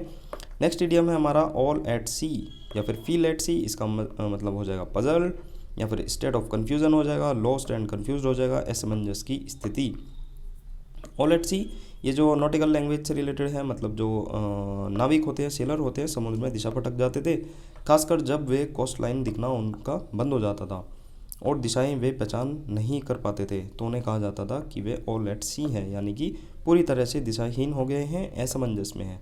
जैसे देख सकते हैं ये अपना नाव में बैठा है, दिशा भूल गया, तो ये ऑल एट सी है ना, मतलब सी के अंदर है, फील एट सी, ये फील कर रहा है, ऑल एट सी है, मतलब कि ये दिशा भटक गया है, पजल्ड हो गया है, स्टेट ऑफ कन्फ्यूज़न आ गई है, लॉस्ट एंड कन्फ्यूज्ड है, असमंजस की स्थिति आ गई है, इसको कोस्ट लाइन दिखनी बंद हो गई है, तो इसको कहा जाता था ऑल एट सी, मतलब कि ये सी के अंदर है। एट सी आप इससे रिलेट कर सकते हैं, ऑल मतलब सभी जो सेलर हैं, सभी जो शिप है, एट सी मतलब उसके सी के बिल्कुल बीच में है, तो वे थोड़ा सा मतलब दिशा भटक गए हैं, मतलब वे तट पर नहीं आ पा रहे हैं, तो इस तरह से आप रिलेट कर सकते हैं। नेक्स्ट इडियम है all bark and no bite, मतलब कि भौंकना ही भौंकना, काटना नहीं। फुल ऑफ टॉक हो जाएगा, बट लो ऑन एक्शन हो जाएगा, जो गरजते हैं वो गरजते नहीं, धमकी देना लेकिन कार्रवाई न करना। डॉग से रिलेटेड है, कुत्तों के व्यवहार पर रिलेटेड है। बहुत से कुत्ते ज़ोर ज़ोर से भौंकते हैं लेकिन काटते नहीं हैं, तो इसी व्यवहार से एक कहावत बनी कि कुछ लोग सिर्फ ऊपरी तौर पर डराते हैं, असल में कोई भी हानि नहीं पहुंचाते। ये इडियम मेरे हिसाब से आसानी से हो जाना चाहिए, स्ट्रेट फॉरवर्ड है, देख सकते हैं आप, पढ़कर ही चीज़ें पता लग रही हैं। नेक्स्ट इडियम ऑल आइज़, ये भी इजी हो जाएगा, मतलब कि watching eagerly, to watch something intentionally, उत्सुकता पूर्वक देखना। जब कोई बहुत दिलचस्प, आश्चर्यजनक या फिर महत्वपूर्ण चीज़ होती है तो हर व्यक्ति उसी की ओर देख रहा होता है, यानी कि हर किसी की आंखें उसी की ओर होती है उत्सुकतापूर्वक। जैसे देख सकते हैं परफॉर्मेंस दे रहा है और सभी की आंखें, देख सकते हैं सभी की आंखें इसी की ओर हैं, तो मतलब कि सभी इसको उत्सुकतापूर्वक देख रहे हैं, तो इजी हो जाएगा ये भी। इसमें भी कोई मतलब इसमें टेंशन नहीं होनी चाहिए। नेक्स्ट है ऑल आइज एंड ईयर्स, ये भी उसी से मिलता जुलता हो जाएगा, टू बी अटेंटिव, आँख कान खुले रखना, यानी कि सतर्क रहना। ऑल आइज़ का मतलब होता है पूरी नज़र से देखना, ऑल ईयर्स का मतलब होता है ध्यान से सुनना, दोनों को मिलाकर बना ऑल आइज़ एंड ईयर, मतलब कि तब यूज़ किया जाता है जब देखना और सुनना दोनों को आप प्रेशराइज करने को कह रहे हैं, ठीक है। अगर आप कहेंगे आँख और कान खोल कर सुनो, जैसे हिंदी में भी कहते हैं ना, आँख कान खोल कर सुन ले, है ना। टीचर कहती है बच्चों को आँखों और कानों को खोल कर इधर ध्यान दे लो, तो देख सकते हैं मतलब कि वो सतर्क करने को या फिर अटेंशन देने को बोल रही है, तो इजी हो जाएगा। देख सकते हैं इसके कान भी इतने बड़े हैं, है ना, आंखें भी इसे दोनों एक्टिव करके बैठा है, मतलब कि सतर्क होकर बैठा है। नेक्स्ट इडियम है ऑल हैंड्स ऑन डेक। ये हो जाएगा everyone available to help with problem. History से रिलेटेड है, मतलब कि समस्या की मदद के लिए सभी का उपलब्ध होना। नॉटिकल से ही रिलेटेड है, मतलब कि नौसेना से रिलेटेड है। हैंड का मतलब होता था नाविक या फिर कर्मचारी। हैंड का मतलब होता था या फिर हैंड इससे भी रिलेट कर सकते हैं कि नाविक के हैंड या फिर कर्मचारी के हैंड, मतलब कि नाविक या कर्मचारी के हैंड से रिलेटेड है। डेक तो आपको पता ही होगा, जहाज़ का ऊपरी भाग होता है, मतलब जहाँ से आसमान दिखता है ना। जब जहाज़ पर कोई आपात स्थिति, इमरजेंसी की स्थिति होती थी, जैसे कि तूफान, हमला या दुर्घटना, तो जो कैप्टन होता था वो क्या आदेश देता था? All hands on deck. All hands on deck मतलब कि सभी जितने भी कर्मचारी हैं वो डेक पर आ जाओ, यानी कि हर नाविक तुरंत ऊपर आ जाए और अपने काम में जुट जाए। मतलब एवरीवन अवेलेबल टू हेल्प, मतलब जितने भी हैंड्स हैं वे हेल्प करने के लिए, प्रॉब्लम को सॉल्व करने के लिए ऊपर आ जाओ। तो इसी तरह से इसको रिलेट करेंगे, सीधा सीधा सा मीनिंग निकल रहा है। हैंड्स का मतलब आपको पता होना चाहिए, जो नाविक होते हैं, जो कर्मचारी होते हैं शिप पर, उनके हैंड्स की बात हो रही है या फिर उन्हीं की बात हो रही है। और डेक का मतलब तो आपको पता ही होगा, देख सकते हैं आप। इमरजेंसी आई है, सभी ऊपर आ जाओ, मतलब सभी सहायता के लिए ऊपर आ जाओ, प्रॉब्लम आई है, ठीक है। नेक्स्ट इडियम में एक्सवर्टिस all hat and no cattle, one who is full of big talk but lacks substance and action, मतलब कि डींग हाँकने वाला। ऑल हैट, हैट ही हैट है, इसके पास कोई भी कैटल नहीं है, ठीक है, डींग हाँक रहा है। तो अब इसका वो देखते हैं। हिस्ट्री का काउबॉय आपको पता होगा, उसकी जैसे है ना काउबॉय, वहीं से ये निकला है। टेक्सास में काउबॉय बड़ी सी टोपी हैट पहनते थे और पशुपालन कैटल रैंचिंग करते थे। लेकिन कुछ लोग केवल शानदार टोपी, जो काउबॉय की टोपी होती थी, उसको पहनकर खुद को असली काउबॉय दिखाते थे, जबकि उनके पास कोई भी मवेशी, कोई भी कैटल उनके पास नहीं होते थे। असली काम कुछ भी नहीं होता था, केवल दिखावा करते थे और असल में कुछ नहीं होता था। तो देख सकते हैं इनके पास हैट ही हैट है, कोई भी इनके पास में कैटल नहीं है, मतलब कि डींग हाँक रहे हैं, दिखावा कर रहे हैं कि हम तो मतलब काउबॉय हैं, लेकिन इनके पास मवेशी कुछ नहीं है। मतलब कि one who is full of big talk हो जाएगा, लेकिन उसके पास कोई भी सब्सटेंस नहीं है, कोई भी उसके पास मवेशी नहीं है, तो पर रिलेट कर सकते हैं, मतलब कि डींग हाँकने वाला। नेक्स्ट इडियम है ऑल इन, तो ये हो जाएगा एग्जॉस्टेड, मतलब कि पूरी तरह से थका हुआ। अब देखो, ये जो है बॉक्सिंग से रिलेटेड है। बॉक्सिंग रिंग में जब कोई बॉक्सर अपनी पूरी ताकत झोंक देता था और थक कर चूर हो जाता था, तो उसे कहा जाता था कि वह ऑल इन है, यानी उसने अपनी हर चीज़ दे दी और अब उसमें और कुछ बाकी नहीं रहा। धीरे धीरे इस स्थिति को यूज़ किया जाने लगा जब व्यक्ति शारीरिक या फिर मानसिक रूप से पूरी तरह थक जाता हो। अब देखो, जैसे ये बॉक्सिंग का रिंग है ना, इसके अंदर कोई एक बॉक्सर है, उसने ऑल इन, उसने अपनी सभी जितनी भी उसके अंदर एनर्जी थी, उसके टैक्टिक्स थे, दिमाग में चीज़ें थी, चीज़ें चल रही थी। भाई देखो, दो ही चीज़ चलेंगी, या तो फिजिकल एनर्जी या फिर मेंटल एनर्जी। उसने अभी उसकी सारी जो दोनों एनर्जी हैं वो ऑल इन है। किस में है? वो रिंग में है, ऑल इन, मतलब कि उसने अपनी हर चीज़ दे दी, उसने अपनी हर एनर्जी को दे दिया और उसने अपनी हर एनर्जी को इन, मतलब कि अंदर यूज़ कर लिया है। किसमें? बॉक्सिंग रिंग में। अब उसके पास कुछ नहीं बचा है, यानी कि वो पूरी तरह से थक चुका है। तो ऑल इन का मतलब हो जाएगा एग्जॉस्टेड, मतलब कि उस बॉक्सर ने अपनी सारी की सारी एनर्जी, अपनी जितनी भी एनर्जी थी, उसने ऑल इन कर दी है, सभी इन कर दिया है ना, अंदर कर दी है। तो कुल मिला के वो एग्जॉस्टेड हो गया है, अब वो हारेगा, मतलब कि थक गया है। इमेज देख सकते हैं आप ऑल इन की, ठीक है। नेक्स्ट इडियम देखते हैं, all in A days work, part of A persons typical work, मतलब कि रोज़मर्रा का काम होना, है ना। इसका उपयोग खासकर मजदूरों, कर्मचारियों और पेशेवर द्वारा तब किया जाता था जब कोई मुश्किल या असामान्य काम भी उनके रोज़मर्रा के काम का हिस्सा होता था। तो हम कहते थे ना, ये तो मेरा रोज़ का काम है ना, ये भी काम का मेरा हिस्सा है, ठीक है। All in A days work, मतलब ये जितना भी है, ये तो मेरा दिन का काम है, रोज़मर्रा का काम है। मतलब देख सकते हैं आप, सीधा सीधा ये भी बन रहा है। ये सभी ऑल इन जो भी ये सभी काम है, ये मेरा दिन का काम है, ये तो मेरा रोज़ का काम है, मतलब ये तो मेरा डेली का काम है। तो आप रिलेट कर सकते हैं। जैसे ये इसको काम बताने आया कुछ, तो इसने कहा उनके सर ये तो मेरा डेली का काम है, मेरा रोज़मर्रा का काम है, part of A persons typical work, ठीक है। नेक्स्ट इडियम है हमारा 141, ऑल इन ऑल। मीनिंग हो जाएगा having all authority, considering everything, मतलब कि सभी अधिकार होना, सभी चीज़ को कंसीडर करना। अब देखो, जो ये मेन इडियम था, जो ये निकल के आया, वो था मतलब कि गॉड में भी ऑल इन ऑल। ये जो स्टार्टिंग में यूज़ होता था, गॉड में भी ऑल इन ऑल के रूप में यूज़ होता था, मतलब कि ईश्वर ही सब कुछ है और हर चीज़ में व्याप्त है। इसका मतलब था कि कोई व्यक्ति या चीज़ इतनी महत्वपूर्ण है कि वह सब कुछ है। समय के साथ इसका यूज़ जो है वो नॉर्मल बोलचाल में होने लगा। सभी बातों पर विचार करने के बाद अंतिम निष्कर्ष या फिर समग्र मूल्यांकन। अब वैसे तो आप इसको ऑल और ऑल आ रहा है, ऑल इन ऑल, मतलब आप वैसे भी इसको रिलेट कर सकते हैं, मतलब कि सभी अधिकार या फिर सभी अथॉरिटी या फिर सभी चीज़ों को कंसिडर करना, है ना। जैसे देख सकते हैं ऑल इन ऑल इसने सभी चीज़ें कंसिडर कर ली हैं, इट इज़ गुड, है ना। तो गॉड में भी ऑल इन ऑल से भी रिलेट कर सकते हैं कि सभी चीज़ों को हम कंसिडर कर रहे हैं, सभी बातों पर विचार कर रहे हैं हम, है ना, तब जाकर कोई निष्कर्ष ले रहे हैं। हैविंग ऑल अथॉरिटी या फिर कंसिडरिंग एवरीथिंग। मेरे हिसाब से आप स्ट्रेट फॉरवर्ड इसको ऑल इन ऑल करके भी रिलेट कर सकते हैं कि सभी चीज़ें हम अपने यूज़ में ले रहे हैं, कंसिडर कर रहे हैं, सभी अधिकार हमारे पास हैं, ठीक है। वैसे इसको भी आप रिलेट कर सकते हैं, गॉड में भी all in all. Next idiom है हमारा ऑल मूनशाइन। ये तो आपको पता ही होगा, मतलब कि फार फ्रॉम रियलिटी हो जाएगा, कॉन्कॉक्ट हो जाएगा, नॉनसेंस हो जाएगा, मतलब कि दिखावटी। मूनशाइन जो है उसको उस चांदनी को कहते हैं जो रात में चांद से आती है, सुंदर लेकिन अस्थायी होती है या फिर छलावे जैसी होती है, जो सिर्फ दिखने में सुंदर या फिर प्रभावशाली लगती है लेकिन असल में निरर्थक, झूठी और अवास्तविक होती है। तो उससे रिलेट करेंगे ऑल मूनशाइन, मतलब कि दिखावटी है चीज़ें या फिर कुछ समय के लिए है, अस्थिर है ना, निरर्थक है, झूठी अवास्तविक है, तो रिलेट कर सकते हैं मूनशाइन से, है ना। जैसे देख सकते हैं मूनशाइन थोड़ी देर के लिए होती है, मतलब एक रात कह सकते हैं, कुछ समय के लिए ही लिमिटेड होती है, दिखावटी होती है वो, ऑल मूनशाइन, है ना। रात की चांदनी से रिलेट करेंगे तो इडियम मेरे हिसाब से हो जाना चाहिए। All of a sudden easy है, मतलब कि सडन आ रहा है, अचानक कोई चीज़ हो रही है, क्विकली एंड अनएक्सपेक्टेडली, अचानक से कोई चीज़ हो रही है, सरप्राइज जैसे होता है, एकदम सरप्राइज हम ऑल ऑफ ए सडन दे देते हैं। नेक्स्ट इडियम है all over might and main. अब देखो मीनिंग होता है इसका फुल फोर्स या फिर एडी, चोटी का पूरा जोड़ लगा देना पूरी ताकत से। माइट और मेन दो वर्ड हैं इसमें जुड़े हुए हैं। माइट का मतलब होता है शारीरिक या फिर मानसिक शक्ति। मेन का जो पुराना अर्थ, आज तो मेन का अर्थ जो है वो मुख्य होता है, लेकिन पहले शुरुआत में इसका जो अर्थ होता था बल या फिर ताकत होता था। धीरे धीरे यह मुहावरा बन गया जिसका मतलब हुआ अपनी सारी शक्ति, कोशिश या फिर समर्पण के साथ कुछ चीज़ें करना।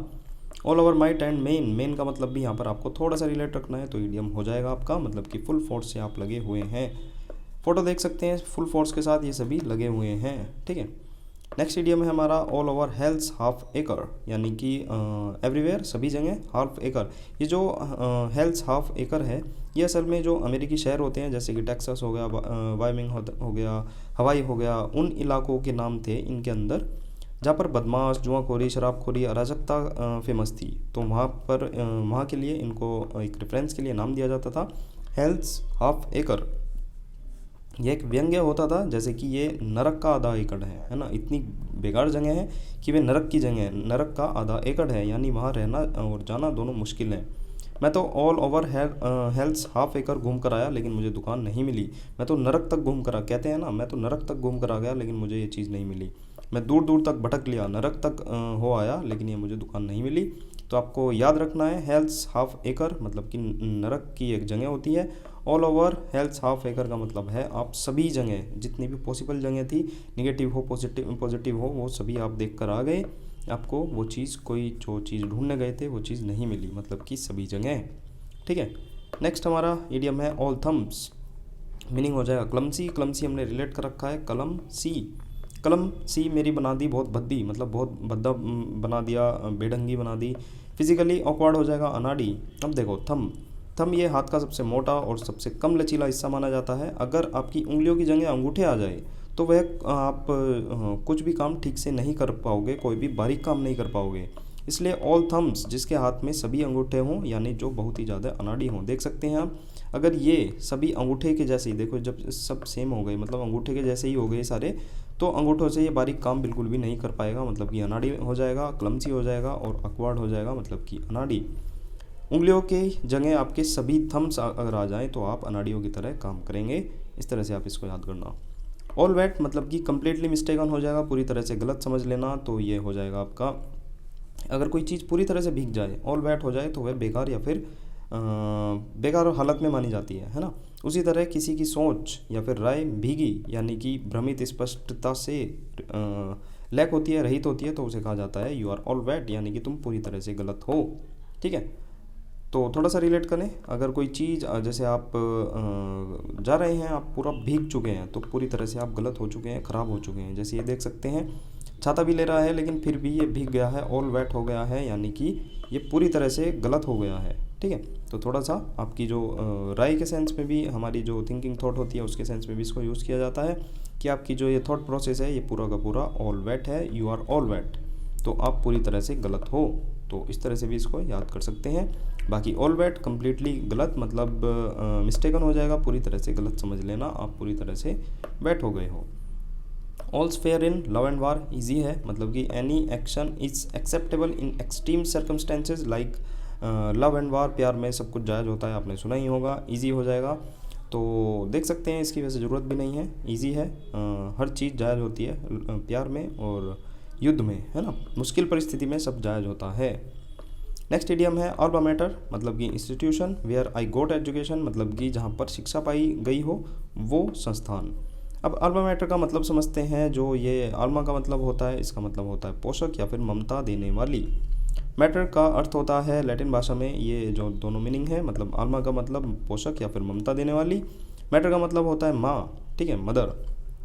तो अल्मा मैटर का शाब्दिक अर्थ होता है नरिशिंग मदर, यानी कि पोषण देने वाली माँ, या फिर ममता देने वाली माँ, या फिर आपको आपका लालन पोषण करने वाली माँ। इस शब्द का प्रयोग शिक्षा संस्थानों के लिए यूज़ होने लगा, यह दर्शाने के लिए कि वो संस्थान हमें ज्ञान और मार्गदर्शन देकर हमारी बौद्धिक माता बनते हैं। ठीक है, तो ये चीज़ किसके लिए यूज़ होने लगी, जहाँ पर इंस्टीट्यूशन के लिए, जहाँ पर आपने शिक्षा पाई हो। ठीक है, अल्मा मैटर मतलब कि पोषक या फिर ममता देने वाली माँ, जो ये यूज़ होने लगा इंस्टीट्यूशन के लिए जहाँ पर आपने शिक्षा पाई हो। कुल मिला के जैसे बच्चे जाते हैं ना, किसी छोटे स्कूल में जाते हैं तो वे वहाँ पर सब चीज़ सीखते हैं, तो वहाँ से इसको रिलेट करेंगे कि पोषण या फिर ममता देने वाली माँ हमारे लिए स्कूल हो जाएंगे जहाँ पर हमने शिक्षा पाई हो। नेक्स्ट इडियम है हमारा अल्फा एंड ओमेगा, मतलब कि बिगनिंग एंड एंड, शुरुआत का अंत। अल्फा होता है जो यूनानी ग्रीक अल्फ़ाबेट होती है उसका पहला अक्षर होता है, ओमेगा होता है अंतिम अक्षर, तो जिसका अर्थ हो गया किसी चीज़ की पूरी सीमा, शुरुआत से लेकर अंत तक का सब कुछ शामिल हो जाना। बिगनिंग एंड एंड हो जाएगा, मतलब कि शुरुआत से अंत तक। ये जो ग्रीक अल्फ़ाबेट होते हैं उसमें अल्फ़ा होता है हमारा पहला वर्ड, ठीक है, और ओमेगा होता है लास्ट का वर्ड। तो इस तरह से हम इसको रिलेट कर सकते हैं, मतलब कि जिसमें शुरुआत से अंत तक सभी चीज़ें इंक्लूड हो गई हों। ठीक है, जैसे हमारा ओम है ना, इसके अंदर सब चीज़ व्याप्त है, तो आप रिलेट कर सकते हैं alpha and omega. Next idiom है हमारा अल्फ़ाबेट सूप। ये होता है a metaphor for an abundance of abbreviation और एक्रोनियम्स। अब देखो, अबंडेंस मैंने आपको बता रखा है, अब्बू ने डांस प्रचुरता में किया, मतलब कि अधिकता में किया।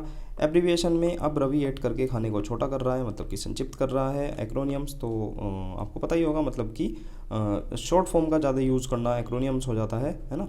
जैसे शॉर्ट फॉर्म हम यूज़ करते हैं, नासा यूज़ कर लिया हमने, इसरो यूज़ कर लिया है ना, इनकी फुल फॉर्म होती है, तो ये एक्रोनियम्स होते हैं। अल्फ़ाबेट सूप जो होता है पहले बच्चों के खाने के लिए इस्तेमाल होने वाले एक प्रकार के सूप के लिए प्रयोग होता था, जब उसमें पास्ता की जो ये अंदर चीज़ें होती है ना सूप में, उसमें ABC जैसी होती थी, बच्चों के लिए यूज़ होता था। उसमें देखकर बहुत सारे बिखरे हुए अक्षर देखते थे लोग, तो उनका मजाकिया नाम जो पड़ गया वो पड़ गया अल्फ़ाबेट सूप। धीरे धीरे नाम इसका जो ये प्रयोग है ऐसी चीज़ के लिए होने लगा जिसमें बहुत सारे अलग अलग अक्षर हों, खासकर एक्रोनियम्स, है ना। अमेरिका में राष्ट्रपति जो ये रूजवेल्ट थे, है ना, इन्होंने न्यू डील के तहत कई सरकारी एजेंसियां बनाई, जिसमें WPA, CCC, NRA ऐसे ऐसे नाम रखे उन्होंने। तो मीडिया और आम जनता ने उन्हें मजाक में अल्फ़ाबेट सूप एजेंसी कहना शुरू कर दिया, क्योंकि उसमें बहुत सारे शॉर्ट नाम थे। तो आप रिलेट कर सकते हैं अल्फ़ाबेट सूप, ऐसा सूप जिसमें अल्फ़ाबेट्स हों काफ़ी सारे, मतलब कि वहाँ पर एक्रोनियम्स यूज़ किए गए हों, या फिर कोई एक एजेंसी हो गया, कोई एक ऐसी चीज़ हो गई जहाँ पर एक्रोनियम्स यूज़ किए गए हों, तो वो अल्फ़ाबेट सूप एजेंसी होती है। तो थोड़ा सा उससे रिलेट करेंगे, है ना। दो चीज़ इसमें रिलेट हो गई, एक तो बच्चों का सूप जिसमें कि अल्फ़ाबेट्स ज़्यादा यूज़ किए गए थे, तो वहाँ से रिलेट कर सकते हैं कि एक्रोनियम होगा। और दूसरा मतलब कि अमेरिकन राष्ट्रपति के द्वारा ये चीज़ यूज़ की गई थी, तो मीडिया ने उन्हें अल्फ़ाबेट सूप एजेंसी कहा था। नेक्स्ट इडियम है हमारा always a bridesmaid never a bride. तो ये तो पढ़कर भी चीज़ें इसमें रिलेट हो रही है कि हमेशा जो दुल्हन के साथ उसकी मतलब सहायक होती है, हमेशा वो बनना, ना कि कभी दुल्हन बनना। यानी कि आप फर्स्ट पोजीशन पर, आप एक टॉप जो मेन पोजीशन है उस पर जाने के बजाय हमेशा जो उसकी असिस्ट करने वाली पोजीशन है उस पर रहना पसंद कर रहे हैं। Someone who is never the most important person in a particular situation, मतलब कि सबसे महत्वपूर्ण पद के बाद वाला स्थान। इमेज देख सकते हैं, ये मतलब दुल्हन हो गई और उसके साथ ये उसकी फ्रेंड हो गई, उसको असिस्ट कर रही है। हमेशा ये बनना, मेन पोजीशन कभी ना जाना, ठीक है। तो आप पढ़ भी सकते हैं। ये जो मुहावरा है उन महिलाओं के लिए यूज़ किया गया जो अक्सर दूसरों की शादियों में दुल्हन की सहेली ब्राइड्समेड बनती थी, लेकिन खुद कभी भी दुल्हन नहीं बन पाती थी। तो यह उनके लिए निराशा और दुर्भाग्य का कारण बनता था। तो आप देख सकते हैं, always a bridesmaid never a bride, मतलब कि दूसरी मतलब जो दूसरा महत्वपूर्ण पद है उसमें अपना स्थान बनाना, ना कि पहले में, ठीक है। नेक्स्ट इडियम है हमारा an about turn, complete change हो जाएगा ऑफ ओपिनियन, विचार का पूर्ण परिवर्तन।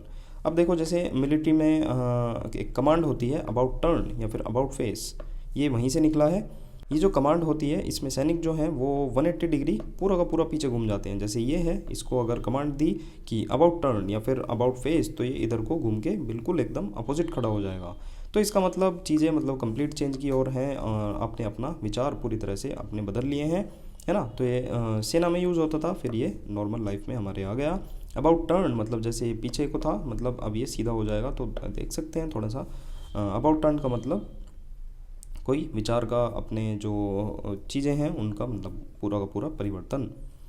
नेक्स्ट इडियम है हमारा an ace in the hole. देख सकते हैं एस क्या होता है, एस आपको पता ही होगा, और होल में है ये, एस होल में है। A major advantage that one keeps hidden until an ideal time, मतलब कि तुरुप का इक्का, गुप्त ताकत। एस इक्का होता है कार्ड गेम में सबसे ताकतवर कार्ड होता है। जब कोई खिलाड़ी एस इन द होल लगता है तो इसका मतलब होता है उसके पास एक छिपा हुआ एक ऐसा इक्का है जो वो अंत में इस्तेमाल कर सकता है और जीत सकता है। मतलब कि आपके पास एक हिडन ऐसा प्लान है, हिडन कोई एक ऐसी चीज़ है जिसका समय पर आप यूज़ करके एकदम जीत जाएंगे। तो एस इन द होल आप इस तरह से रिलेट कर सकते हैं, ठीक है। नेक्स्ट इडियम है हमारा 155 एन आर्म चेयर क्रिटिक। ये क्रिटिक है, ठीक है। Someone who gives advice based on theory not practice, मतलब कि बिना व्यवहारिक अनुभव के आलोचना करना। आर्म चेयर क्या होता है, ये एक उस आरामदायक कुर्सी का संकेत होता है जिस पर बैठकर आदमी दूर से ही चीज़ों का विश्लेषण या फिर आलोचना या फिर ऑर्डर देता है, बिना खुद उस स्थिति का अनुभव किए। जैसे देख सकते हैं ये आर्म चेयर है, और ये क्रिटिक मतलब क्रिटिसिज्म होता है, आपको पता ही होगा, आलोचना करना। ये मतलब बैठे बैठे ही चीज़ों का बता रहा है, ये ऐसी गलत हो गई, ये इसने ये गलत कर दिया, मतलब कि ये बैठे बैठे ही बिना व्यवहारिक अनुभव के। मान लो ये मैच देख रहा है, मैच में मतलब कोई उस पर सिचुएशन बनी, वो आउट हो गया प्लेयर, तो ये उसी को ही ज्ञान दे रहा है ना, उसकी आलोचना कर रहा है कि इस पर खेलना नहीं आता, इस पर ये वो। तो इसलिए कहते हैं मतलब हर किसी का सिचुएशन डिपेंड करती है, तो आप किसी को इस तरह से जज नहीं कर सकते। मतलब बिना व्यवहारिक अनुभव के आप आलोचना नहीं कर सकते। N arm chair critic idiom का इसका मीनिंग हो जाएगा। नेक्स्ट इडियम है an arrow in the quiver, strategies that can be followed, मतलब कि उपलब्ध विकल्पों में से एक विकल्प। अब क्वियर क्या होता है, क्वियर होता है तरकश, जैसे होता है ये क्वियर है ना। इसके अंदर काफ़ी सारे तीर हैं। अब योद्धा अपने साथ एक क्वियर तरकश में कई सारे तीर रखते थे। जब एक तीर खत्म हो जाता था तो वे दूसरा निकाल लेते थे, दूसरा यूज़ करते थे। हर तीर एक संभावित विकल्प या फिर रणनीति का प्रतीक बन गया था। मतलब एक निकालेंगे तो दूसरा अपना यूज़ करेगा, दूसरा अलग तरीके से यूज़ करेगा, है ना, नई स्ट्रेटजी के साथ यूज़ करेगा। तो मतलब कि आपके पास कई सारी स्ट्रेटजीज़ हैं, कई सारे विकल्प हैं, उनमें से कोई एक विकल्प आप यूज़ कर रहे हैं, एक एरो यूज़ कर रहे हैं अपनी तरकश में से, ठीक है। नेक्स्ट इडियम है an article of faith, easy हो जाएगा। ए फर्मली हेल्ड बिलीव हो जाएगा, दृढ़ विश्वास। आर्टिकल ऑफ फेथ आपके पास कोई एक ऐसा आर्टिकल है जो आपकी फेथ का, जो आपके धर्म का, विश्वास का, वो उसका सूचक है, तो आप रिलेट कर सकते हैं, ईजी है। Next idiom an eye opener, again easy. A shocking revelation हो जाएगा, मतलब कि चौंकाने वाला खुलासा करना। एन आई ओपनर ईजी है, सीधा सीधा स्ट्रेट फॉरवर्ड इसका मीनिंग निकल रहा है, इसमें कोई भी ज़्यादा टाइम वेस्ट नहीं करेंगे। एन आयरन हैंड, मतलब कि स्ट्रिक्ट एंड हार्श कंट्रोल, मतलब कि सख्त एवं कठोर नियंत्रण। हार्श को हमने हर्ष से रिलेट कर रखा है, हर्ष बहुत ज़्यादा सख्त है, कठोर है ना। याद नहीं है तो आप इस तरह से इसको याद कर सकते हैं। आयरन यानी कि लोहा, ताकत और कठोरता का प्रतीक था। पुराने समय में राजाओं या सेनापतियों को आयरन हैंडेड कहा जाता था। कब कहा जाता था, अगर वे सख्त कानून और अनुशासन के जरिए शासन करते थे। तो मतलब अगर कोई आयरन हैंड, लोहे के हाथ लेकर, जैसे ये देख सकते हैं थानोस, है ना, अगर कोई आयरन हैंड लेकर शासन कर रहा है, कानून चला रहा है, तो उसको आयरन हैंड मतलब कि कहा जाता था कि ये कठोर है, बहुत ज़्यादा सख्त है, ठीक है। तो आप देख सकते हैं, रिलेट कर सकते हैं, इमेज को विजुअलाइज कीजिए, थोड़ा सा समझिए। आयरन हैंड में चाहे इसको समझ लीजिए, ये भी बहुत ज़्यादा कठोर था, तो देख सकते हैं इडियम हो जाएगा। नेक्स्ट इडियम है एन आयरन विल, मतलब कि ए फर्म ओपिनियन हो जाएगा स्ट्रॉन्ग डिटर्मिनेशन। अब आयरन वही मजबूती और कठोरता का प्रतीक रहा है। जब इसे विल यानी कि इच्छा शक्ति के साथ जोड़ा गया तो ये एक ऐसा रूप बन गया कि कोई इंसान के अडिग और अटूट संकल्प को यह दर्शाने लगा। एन आयरन विल मतलब जिसकी कठोर मजबूत एक इच्छा शक्ति हो, दृढ़ इच्छा शक्ति हो, इजी हो जाएगा। नेक्स्ट इडियम है an old head on young shoulder हो जाएगा फुल ऑफ विजडम, मतलब कि अपनी उम्र से अधिक बुद्धिमान। क्या रहा है, कह रहा है an old head on young shoulder. देखो यंग शोल्डर है, यंग इसकी बॉडी है, उसके ऊपर ओल्ड हेड लग गया, मतलब कि बूढ़ा उसका सिर लग गया। तो इसका सीधा सीधा अर्थ बैठ रहा है बूढ़ा सिर लेकिन जवान कंधे, यानी कि शरीर तो जवान है लेकिन सोच समझ और जो उसका अनुभव है वह व्यक्ति बड़ों जैसी है, मतलब अपनी उम्र से अधिक बुद्धिमान होना। सीधा सीधा सा मीनिंग निकल रहा है, इमेज देख सकते हैं आप, तो मेरे हिसाब से हो जाना चाहिए। नेक्स्ट इडियम है एन ओलिव ब्रांच, मतलब कि जेस्चर ऑफ पीस, शांति का प्रस्ताव। जो ओलिव ब्रांच होती है ये ग्रीस की परंपरा से निकला है। वहाँ पर जैतून की जो टहनी होती है, ओलिव की ब्रांच होती है, उसको शांति और विजय का प्रतीक माना जाता था। कोई देवी थी, उसने जैतून का पेड़ उपहार में दिया था तो इसे ज्ञान, शांति और समृद्धि का प्रतीक माना जाने लगा। एक जब युद्ध भी खत्म होते थे तो वहाँ पर भी जो विजेता होता था अक्सर हारने वाले को जैतून की टहनी देकर शांति का संकेत देता था। ये चीज़ें पढ़नी इसलिए ज़रूरी हो जाती है क्योंकि आपको थोड़ा थोड़ा रेफरेंस चाहिए होता है कि जैसे ये ओलिव को ही क्यों यूज़ किया गया, कोई और पौधे को यूज़ क्यों नहीं किया गया, तो वो इसलिए क्योंकि ये देवी वगैरह जो ये ग्रीक से रिलेटेड हैं, तो थोड़ा सा आपको इसलिए इसको पढ़ना सुनना ज़रूरी हो जाता है। थोड़ा सा अब आपको आइडिया लग गया तो हमेशा याद रहेगा कि ओलिव ब्रांच शांति के प्रस्ताव के लिए यूज़ की जाती है। Next idiom an open book, easy idiom है। One that held no secrets, किसी के कोई अपने सीक्रेट नहीं रख रहा है, खुली किताब है बिल्कुल, कहते हैं ना ये तो बिल्कुल खुली किताब है, इसके कोई भी सीक्रेट नहीं है। One about whom it is easy to know everything, straightforward and honest, खुली किताब होना कि इसके पास कोई भी रहस्य नहीं है। ओपन बुक का मतलब होता था मतलब कि ऐसी किताब जो सबके लिए खुली हो और उसको कोई भी पढ़ सके। जैसे देख सकते हैं ओपन बुक है, कहते हैं ना कि ये तो ओपन बुक है बिल्कुल। नेक्स्ट इडियम है an uphill task, difficult task हो जाएगा मुश्किल कार्य। अब अप हिल का मतलब होता है ऊंचाई की ओर चढ़ना, ठीक है, जैसे देख सकते हैं इमेज बहुत ही ज़्यादा रिलेटेबल है। अप हिल टास्क मतलब कि डिफ़िकल्ट टास्क कर रहा है। जब कोई व्यक्ति चढ़ाई चढ़ता है तो वह शारीरिक रूप से बहुत ज़्यादा कठिन होता है और नीचे उतरना उसके कंपेयर में बहुत ज़्यादा ईजी होता है। अगर आप अपहिल टास्क करोगे वो बहुत ज़्यादा डिफ़िकल्ट होगा, बहुत ही ज़्यादा मुश्किल कार्य होगा। Next idiom appeal to Caesar, appeal to the highest possible authority, उच्चतम अधिकारी से अपील करना। अब देखो इसमें कुछ नहीं देखना आपको, बस ये दिमाग में रखना है कि जो सीजर था वो रोमन सम्राट था। अब कोई आदमी था, उसने रोमन सम्राट सीजर से अपील की सीधा। अब देखो एक हायरार्की होती है, आपको चीज़ें मतलब थ्रू प्रॉपर चैनल लेकर चलनी होती है, तब जाकर जो टॉप पॉइंट होता है उस पर चीज़ें जाती हैं। लेकिन आपने सीधा क्या किया, सीधा डायरेक्ट इसको अप्रोच किया, यानी कि रोमन सम्राट सीजर जो था ये इसको आपने अप्रोच किया, यानी उन्होंने सबसे ऊंचे न्यायिक अधिकारी से अपना केस सुनने की मांग करी। मतलब कि उच्चतम अधिकारी से सीधा अपील करना, appeal to the highest possible authority. तो आप देख सकते हैं ईडियम हो जाएगा। जैसे देख सकते हैं ये सीधा अपील कर रहे हैं किससे, सीजर से। और सीजर कौन था, ये बिल्कुल वहाँ का मतलब सम्राट था, राजा था।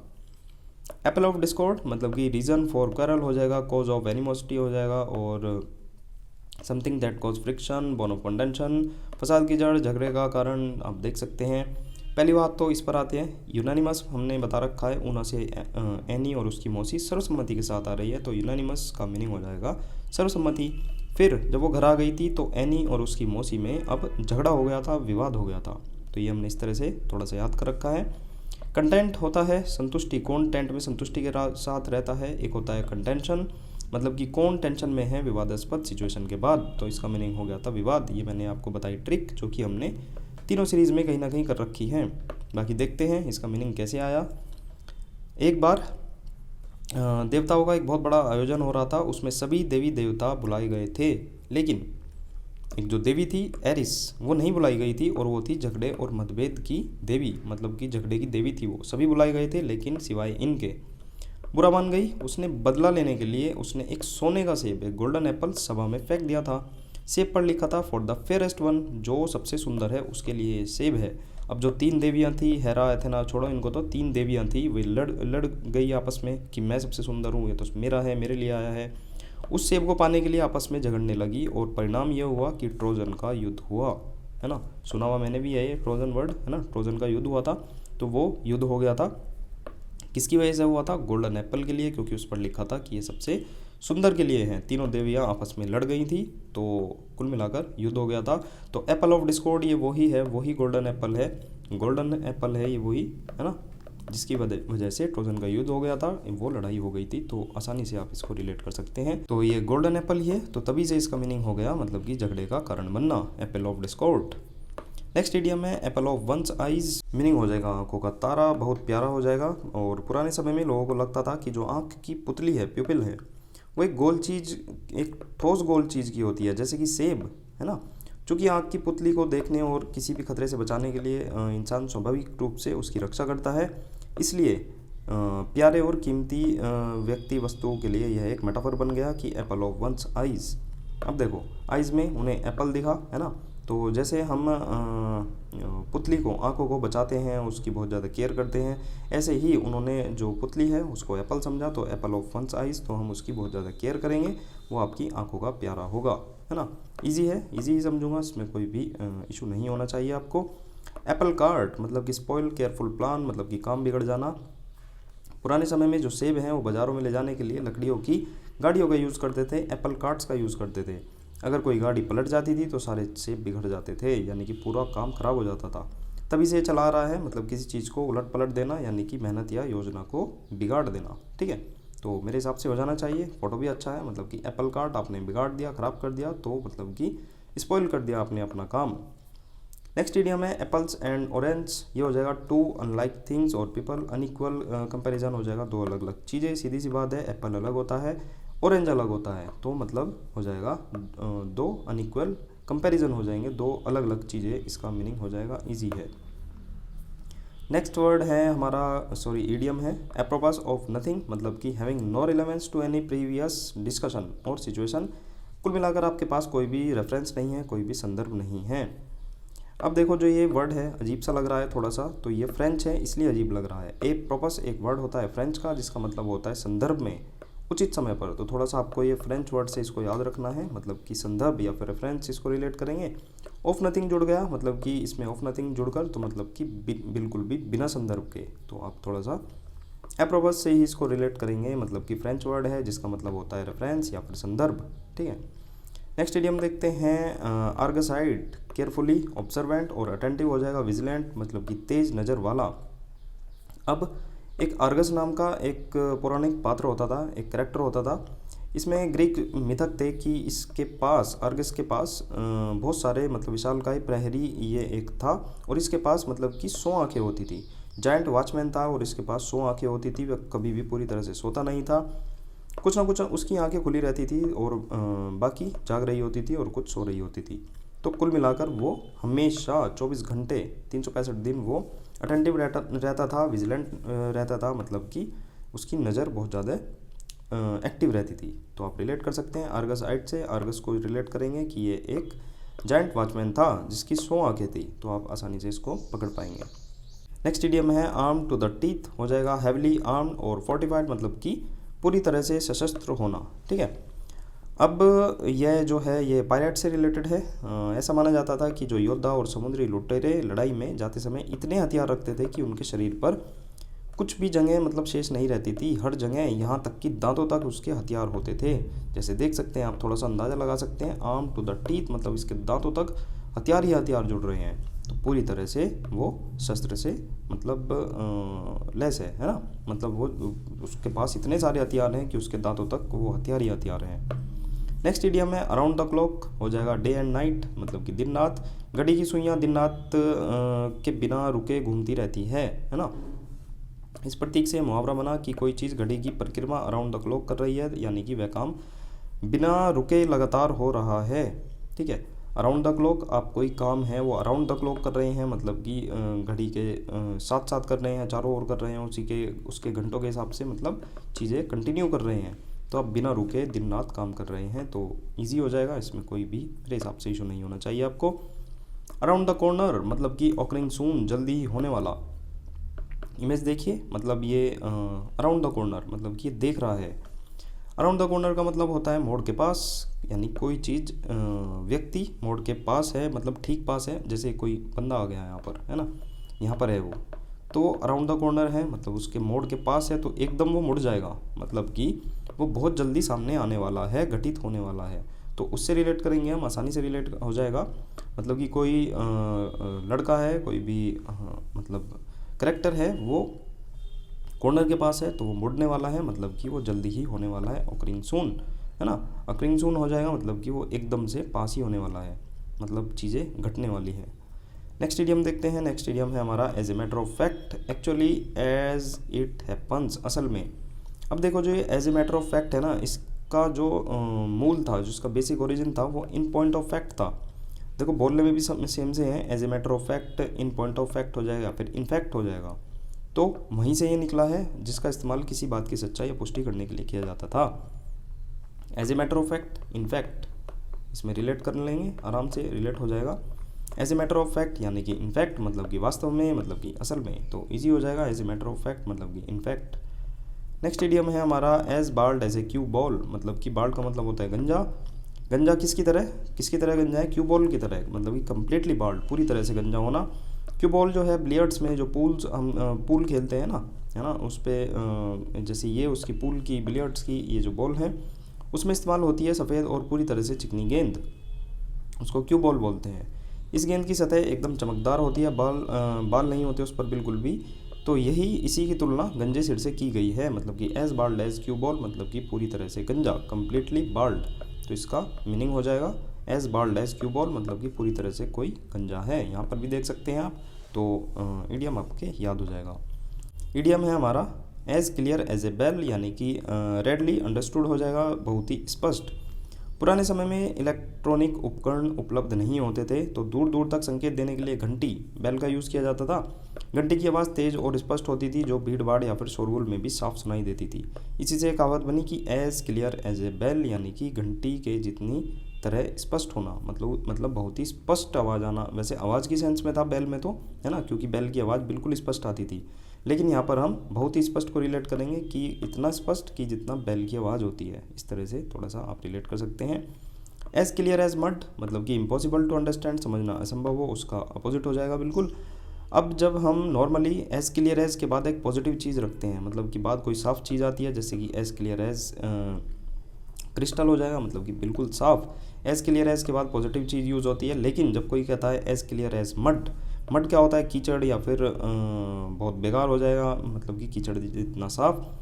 तो कहीं ना कहीं वो मतलब उल्टा निकाल रहा है, इसका मतलब उल्टा हो जाता है, बिल्कुल भी साफ नहीं, बहुत ज़्यादा गंदा, मतलब कि इम्पॉसिबल टू अंडरस्टैंड, जिसको समझना भी असंभव हो जाए। एज क्लियर एज मड, अब मड में कोई चीज़ आपको पता ही होगा गंदी होगी, मतलब कि बहुत ज़्यादा बेकार होगी। तो कोई बंदा एज क्लियर एज मड है, मतलब कि उसको समझ पाना बिल्कुल भी संभव नहीं है, मतलब कि बिल्कुल भी वो साफ़ नहीं है। ठीक है। नेक्स्ट इडियम है हमारा as daft as a brush, मतलब कि एक्सट्रीमली सिली, बेहद मूर्खतापूर्ण हो जाएगा। डाफ्ट का मतलब होता है मूर्ख, पागल या फिर समझ से परे। और ब्रश या फिर जो झाड़ू होती है या फिर ब्रश होता है, उसको दर्शाता है। अब घरों की सफाई करने वाले जो लोग होते हैं या फिर चिमनी स्वीपर्स होते हैं, है ना, वो लंबे ब्रश का इस्तेमाल करते थे, और उन्हें कुछ लोग डाफ्ट कहते थे, यानी कि अजीब या फिर थोड़ा सनकी मानते थे उनको, गंदे उनके काम और हरकत की वजह से उनको बेकार कहते थे, यानी कि सनकी मानते थे और पागल कहते थे। कुछ इस तरह का वे डाफ्ट वर्ड उनके लिए यूज़ करते थे। समय के साथ as daft as a bush कहने लगे, मतलब कि उतना ही बेवकूफ़ है जितना एक ब्रश है ना, जितना ब्रश है उतना ही बेवकूफ़ है, भले ही ब्रश असल में बेवकूफ़ नहीं होते। तो कुल मिला के डाफ्ट वर्ड को आप यूज़ करेंगे। डाफ्ट वर्ड का जो मीनिंग होता है वो होता है मतलब कि मूर्ख या फिर पागल। ठीक है, थोड़ा सा इसी से याद करेंगे कि वे ब्रश लेकर सफाई करते थे, तो ब्रश के जो सफाई करने वाले थे उनको डाफ्ट कहा जाने लगा। अब जब डाफ्ट कहा जाने लगा तो पूरा का पूरा इडियम बन गया as daft as a brush, यानी कि एक्सट्रीमली सिली, बहुत ज़्यादा मूर्ख। आप देख सकते हैं यहाँ पर कि ब्रश की तरह ही ये डाफ्ट है, मतलब कि बहुत ज़्यादा मूर्ख है और पागल है। नेक्स्ट इडियम है एज डेड एज ए डोरनेल। अब डोरनेल क्या होता है आपको पता ही होगा, वैसे देखते हैं पहले इसका मीनिंग। अनक्वेश्चनेबली डेड और इनऑपरेटिव, मतलब कि मृत हो जाएगा या फिर निष्क्रिय। डोर नेल होती है दरवाजे की कील।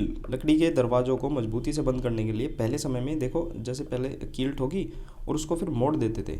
अब उसमें वैसे जंजीर होती थी, संकल कहते थे जिसको, उसमें वो फंसा देते थे। ठीक है, जैसे कील ठोकी और यहाँ पर ऐसे मोड़ दी, उसमें फिर संकल इस तरह से फंसा देते थे।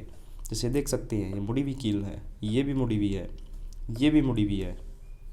तो लोहे की कील लगाई जाती थी तो उन्हें पीट कर अंदर ठोक दिया जाता था और पीछे से मोड़ दिया जाता था ताकि वे वापस ना निकलें, है ना। ऐसे में वो कील कभी भी दोबारा इस्तेमाल नहीं हो सकती थी, तो उसको मरी हुई माना जाता था, मतलब कि डेड माना जाता था। As dead as a doornail, तो ये देख सकते हैं आप, मतलब कि मृत हो जाएगा, निष्क्रिय, यहाँ पर भी रिलेट कर सकते हैं। एज डेड आ रहा है तो ईजी हो जाएगा, कोई भी इशू नहीं होना चाहिए। नेक्स्ट हमारा इडियम है as fit as fiddle. Strong and healthy हो जाएगा in a perfect healthy condition, मतलब कि बहुत अच्छे स्वास्थ्य में। अब देखो फिडल क्या होता है, फिडल होता है ये वायलिन हो जाएगा। जो फिडल होता है अच्छी संगीत ध्वनि उत्पन्न करने के लिए अच्छी तरह से बनाए रखने और अच्छी स्थिति में रहने की आवश्यकता होती है एक फिडल को। इसलिए उत्कृष्ट स्वास्थ्य वाले किसी व्यक्ति की तुलना ऐसे फिडल से की जा सकती थी जो पूरी तरह से अपना काम करने की स्थिति में हो। समय के साथ फिट का अर्थ अच्छे शारीरिक आकार में होने लगा और इसका अर्थ निकल गया बहुत ही अच्छे स्वास्थ्य में। Strong and healthy as fit, मतलब कि कोई इतना फिट है जितना कि फिडल है। फिडल तो हमेशा आपने देखा ही होगा, इसका जो डिज़ाइन भी है कहीं ना कहीं बहुत ज़्यादा स्ट्रॉन्ग, एकदम हेल्दी, मस्कुलर इसका एकदम शेप होती है। तो डायरेक्ट भी आप इसको रिलेट कर सकते हैं। इडियम इजी है, कोई भी आपको कन्फ्यूज़न इसमें नहीं होगी। एज गुड एज गोल्ड, मतलब कि ए person who is obedient and well behaved, मतलब कि शिष्ट व्यक्ति। अब गोल्ड को उच्चतम मूल्य और विश्वसनीयता का प्रतीक माना जाता था, आज भी माना जाता है। जैसे सोने का सिक्का हमेशा भरोसेमंद होता था, उसी तरह यदि कोई बच्चा या व्यक्ति एज गोल्ड एज गुड होता है तो उसको भी पूरी तरह से भरोसेमंद या फिर आज्ञाकारी माना जाता है। इजी इडियम है, कोई भी इशू नहीं होना चाहिए। एज गुड एज गोल्ड, कोई बहुत ज़्यादा शिष्ट है, बहुत ज़्यादा अच्छा है, आज्ञाकारी है। नेक्स्ट इडियम है as hard as a nail. Easy है कि इमोशनलेस हो जाएगा, अनरिलेंटिंग हो जाएगा, टू हैव नो फीलिंग, मतलब कि भावनाहीन। अब मतलब कि लोहे की कील जो होती थी रोज़मर्रा की चीज़ों को जोड़ने के लिए इस्तेमाल की जाती थी और ये बहुत मजबूत होती थी। तो अगर किसी को as hard as a nail कहा गया तो बहुत ज़्यादा वह व्यक्ति मजबूत है, कठोर है, निष्ठुर है, जितनी एक कील होती है। देख सकते हैं आप as hard as a nail. कुल मिला के जो कील होती है वो बहुत ज़्यादा हार्ड होती है, तो आप देख सकते हैं ईजी हो जाएगा। नेक्स्ट इडियम देखते हैं हम as high as a kite, मतलब कि इंटॉक्सिकेटेड विद एल्कोहल, नशे की धुन में सवार होना, नशे में धुत होना। काइट बहुत ऊंचाई पर रहती है और इस छवि का इस्तेमाल करते हुए मुहावरा ये दर्शाता है कि कोई व्यक्ति हवाओं में उड़ रहा है। जैसे कहते हैं ना, किसी को नशा हो गया तो वो तो हवाओं में है, इस टाइम हवाओं में है, यानी कि वह अपनी सामान्य स्थिति में नहीं है, वो नशे में है। ठीक है, तो हो जाएगा आपका ये भी इडियम, मतलब कि as high as a kite. देख सकते हैं जितनी ऊंचाई पर काइट रहती है उतना ही ऊंचाई पर कोई आदमी हवाओं में है, यानी कि वो नशे में है। नेक्स्ट इडियम है हमारा एज कीन एज मस्टर्ड, मतलब कि वेरी एंथुजियास्टिक एंड एक्साइटेड, मतलब कि बहुत ही ज़्यादा उत्साहित। अब कीन का मतलब होता है तेज, तीव्र हो जाएगा, धारदार, और मस्टर्ड होता है एक तीखे और तेज स्वाद वाला मसाला, है ना। मस्टर्ड होता है, मस्टर्ड सरसों होती है ना। सरसों खाने में तीखी होती है और इसे बहुत ही जोरदार मसाले के रूप में देखा जाता है, तो इसलिए अगर कोई व्यक्ति एज कीन एज मस्टर्ड कहा जाता है तो उसका मतलब होता है उतना ही तीव्र, तेज और ऊंचाई है जितनी कि एक सरसों। देख सकते हैं आप, सरसों हो जाएगी है ना, मतलब कि बहुत ज़्यादा तेज, तीव्र हो जाएगा, बहुत ही ज़्यादा उत्साहित हो जाएगा, एक्साइटेड हो जाएगा, एज कीन एज मस्टर्ड, है ना। तो देख सकते हैं आप, पढ़ सकते हैं, और फोटो को तो आपको देखना ही होता है, तो थोड़ा सा देख सकते हैं आप। नेक्स्ट इडियम में as phoney as a $3 bill, यानी कि समथिंग दैट इज़ फेक, बिल्कुल नकली है, कोई चीज़ झूठी है। अब ये जो मैं आपको बताऊं, ये जो फ़ोनी होता है ये होता है मतलब कि जाली या फिर नकली हो जाएगा। ठीक है, फेक, गलत, इसका मीनिंग ये होता है। तो वैसे तो डायरेक्ट मीनिंग से भी आप रिलेट कर सकते हैं फ़ोनी, अगर आपको पता हो, लेकिन मैं आपको बताता हूँ अमेरिका में कभी भी $3 का जो बिल है, मतलब या फिर $3 का कोई एक नोट है, वो कभी भी अस्तित्व में नहीं रहा। सबसे आम वहाँ पर 1, 5, 10, $20 होते हैं, इसलिए $3 का नोट कभी भी वहाँ पर नहीं बना, तो काल्पनिक और जाली चीज़ मानी जाती है। तो एज़ फनी मतलब कि इतना जाली, इतना नकली है कोई चीज़ जितना कि एक $3 का बिल है, यानी कि $3 का एक नोट है। तो आप रिलेट कर सकते हैं कि कोई चीज़ बिल्कुल नकली है। देख सकते हैं आप, ठीक है, $3 का वहाँ पर कोई भी नोट नहीं बना। नेक्स्ट इडियम है as sly as a fox, मतलब कि स्मार्ट एंड क्लेवर हो जाएगा, लोमड़ी की तरह चालाक। अब देखो जैसे स्लाई वर्ड है, इसका भी अगर आपको मीनिंग पता है तो इडियम एकदम हो जाएगा, मतलब कि शातिर और चतुर। अब जो भारतीय संस्कृति होती है और साहित्य होता है, उसमें लोमड़ी या फिर जो सियार होता है उसको हमेशा से ही चालाक धूर्त प्राणी के रूप में दर्शाया गया है। खासकर पंचतंत्र में या फिर जातक कथाओं में इनका यूज़ किया गया, मतलब कि लोमड़ी और सियार बहुत ज़्यादा चालाक होते हैं, धूर्त होते हैं। उस पात्र के रूप में दिखाया जाता है जो बलवान नहीं होता लेकिन अपनी बुद्धि और चालाकी से दूसरों को मात दे देता है। ये कहानी हुई लोमड़ी और सियार की, ठीक है। As sly as a fox, इतना शातिर होना, इतना चतुर होना जितनी एक फॉक्स होती है, जितनी एक लोमड़ी होती है। तो स्मार्ट एंड क्लेवर इसका मीनिंग हो जाएगा, इजी ईडियम है। नेक्स्ट ईडियम है हमारा as the crow flies, the shortest route हो जाएगा, measurement in a straight line हो जाएगा, नाक की सीध में बिल्कुल सीधा रास्ता, छोटा रास्ता। अब ये एक मान्यता होती है कि जो कौवे होते हैं वे बिल्कुल सीधी रास्ते में उड़ते हैं, बिल्कुल सीधा। वे सड़क या रास्तों की तरह मोड़ नहीं लेते, बिल्कुल एक स्थान से दूसरे स्थान तक सीधी लाइन में जाते हैं। अब देखो जैसे कोई लाइन है ऐसी, रास्ता है, और एक कोई कौवा है वो जा रहा है सीधा बिल्कुल, तो ये हो जाएगा नाक की सीध में बिल्कुल स्ट्रेट, ठीक है। तो आप रिलेट कर सकते हैं बिल्कुल। ये इसकी शॉर्टेस्ट डिस्टेंस भी यही होगी, विस्थापन कहते हैं जिसको, है ना, वो भी यही होगा। तो measurement in a straight line हो जाएगा, इजी। तो देख सकते हैं आप यहाँ पर रास्ता घुमा फिरा कर जा रहा है और ये कौवा है ये सीधा जाकर गया एकदम शॉर्टेस्ट रूट से। As thick as two short planks हो जाएगा, एक्सट्रीमली स्टूपिड, मतलब कि महामूर्ख। थिक का मतलब मोटा ही नहीं होता, इससे अलग थिक का मतलब होता है स्टूपिड। जैसे कहते हैं ना मोटी बुद्धि, है ना, किसी को कहते हैं मोटी बुद्धि हिंदी में, तो इसका मतलब होता है हम उसको मूर्ख कह रहे हैं। तो टू शॉर्ट प्लैंक, ये दो छोटी लकड़ियाँ होती हैं, इनको इसलिए चुना गया क्योंकि ये चीज़ बेकार हो सकती है, बेअसर लगती है और छोटी होने से और भी ज़्यादा अयोग्यता को दर्शाती है।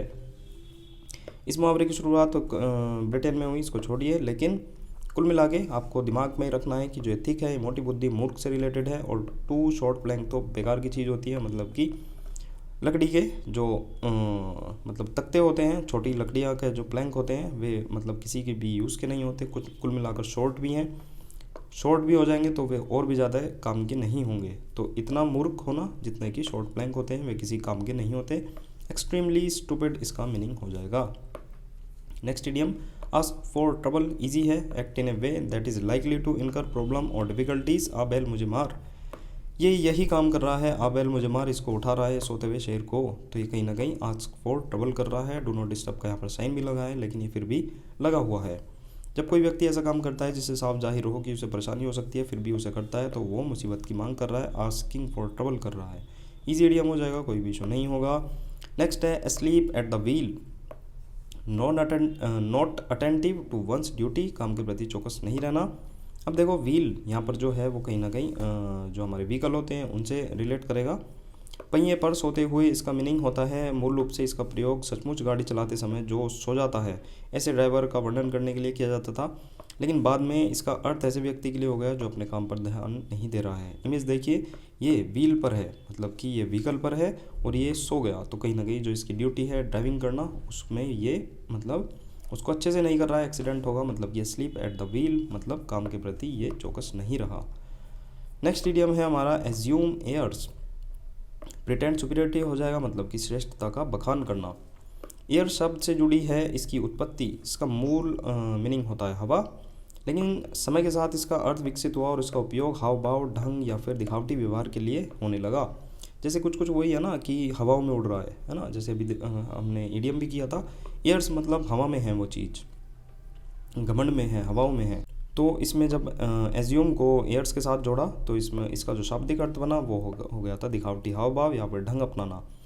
एज्यूम एयर मतलब कि आप हवाओं में हैं, एज्यूम मतलब कि अपना लेना हवाओं को, मतलब कि आप हवाओं में चल रहे हैं, अपने आप को घमंडी या फिर श्रेष्ठता का बखान कर रहे हैं। अपना प्रिटेंड सुपीरियरिटी मतलब कि अपने को एक टॉप लेवल का आप एक सोच रहे हैं कि मेरे से मतलब ऊंचा कोई नहीं है, मैं सबसे ऊंचा हूँ, तो श्रेष्ठता का बखान कर रहे हैं, सभी देख भी रहे हैं आपको, ठीक है।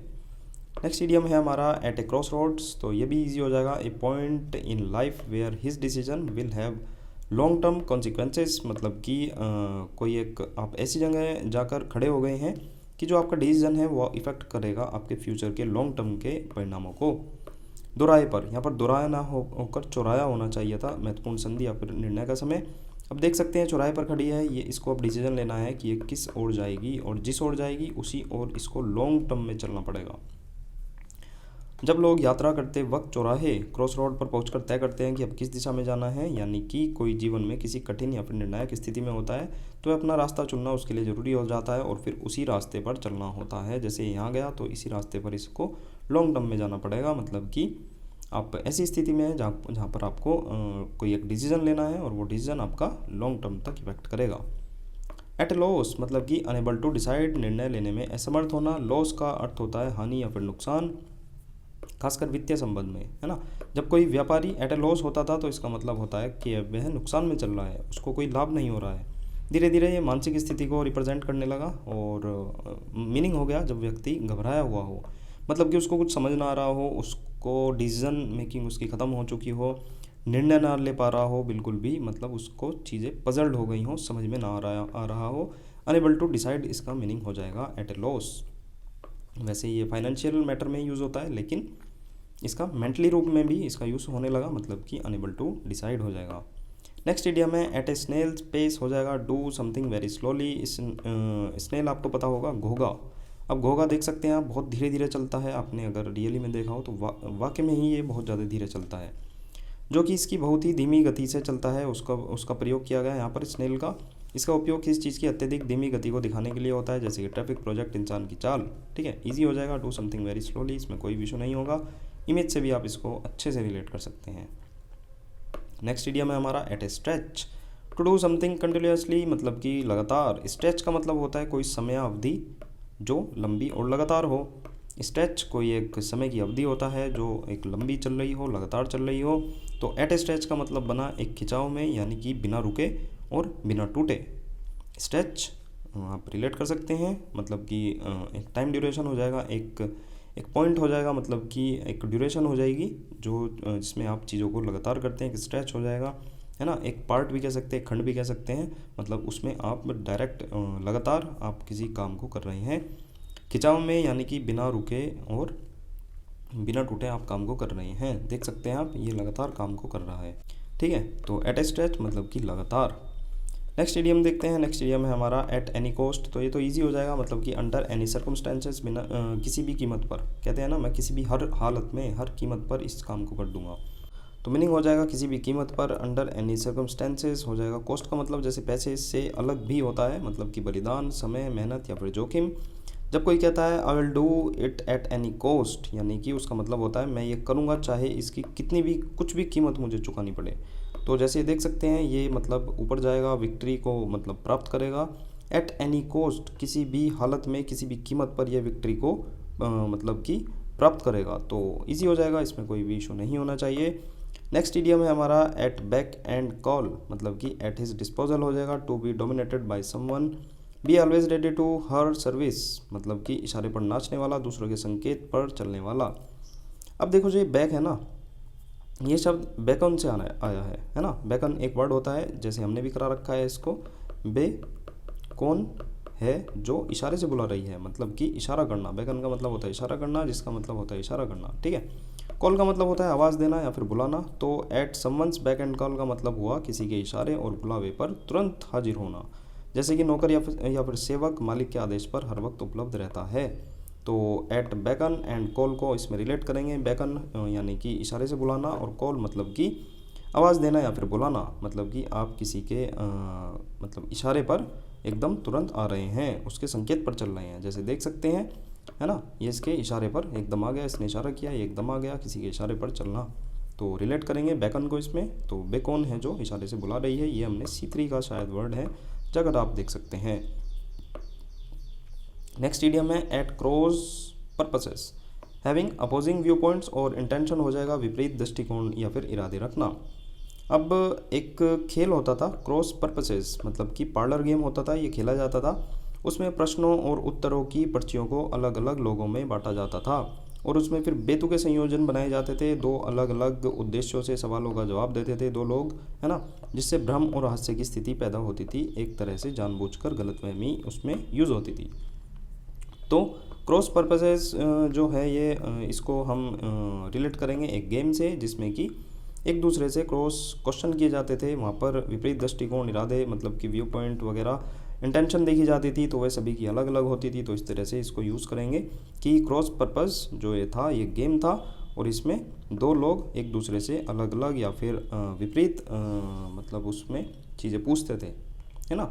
जैसे ट्रूथ एंड डेयर करके भी शायद होता है, वो उसी से रिलेट कर सकते हैं कि मतलब कोई चीज़ किसी से बुलवाई जा रही है, उसके हैविंग अपोजिंग व्यू पॉइंट, मतलब कि किसी आपसे सच बुलवाया जा रहा है, आपसे झूठ तो छोड़ो, सच बुलवाया जा रहा है, तो कहीं ना कहीं आप विपरीत दृष्टिकोण या फिर इरादे रख के उस चीज़ को पूछेंगे एट क्रॉस पर्पस। ठीक है, हमारा आज का लास्ट इडियम है एट डैगर्स ड्राउन।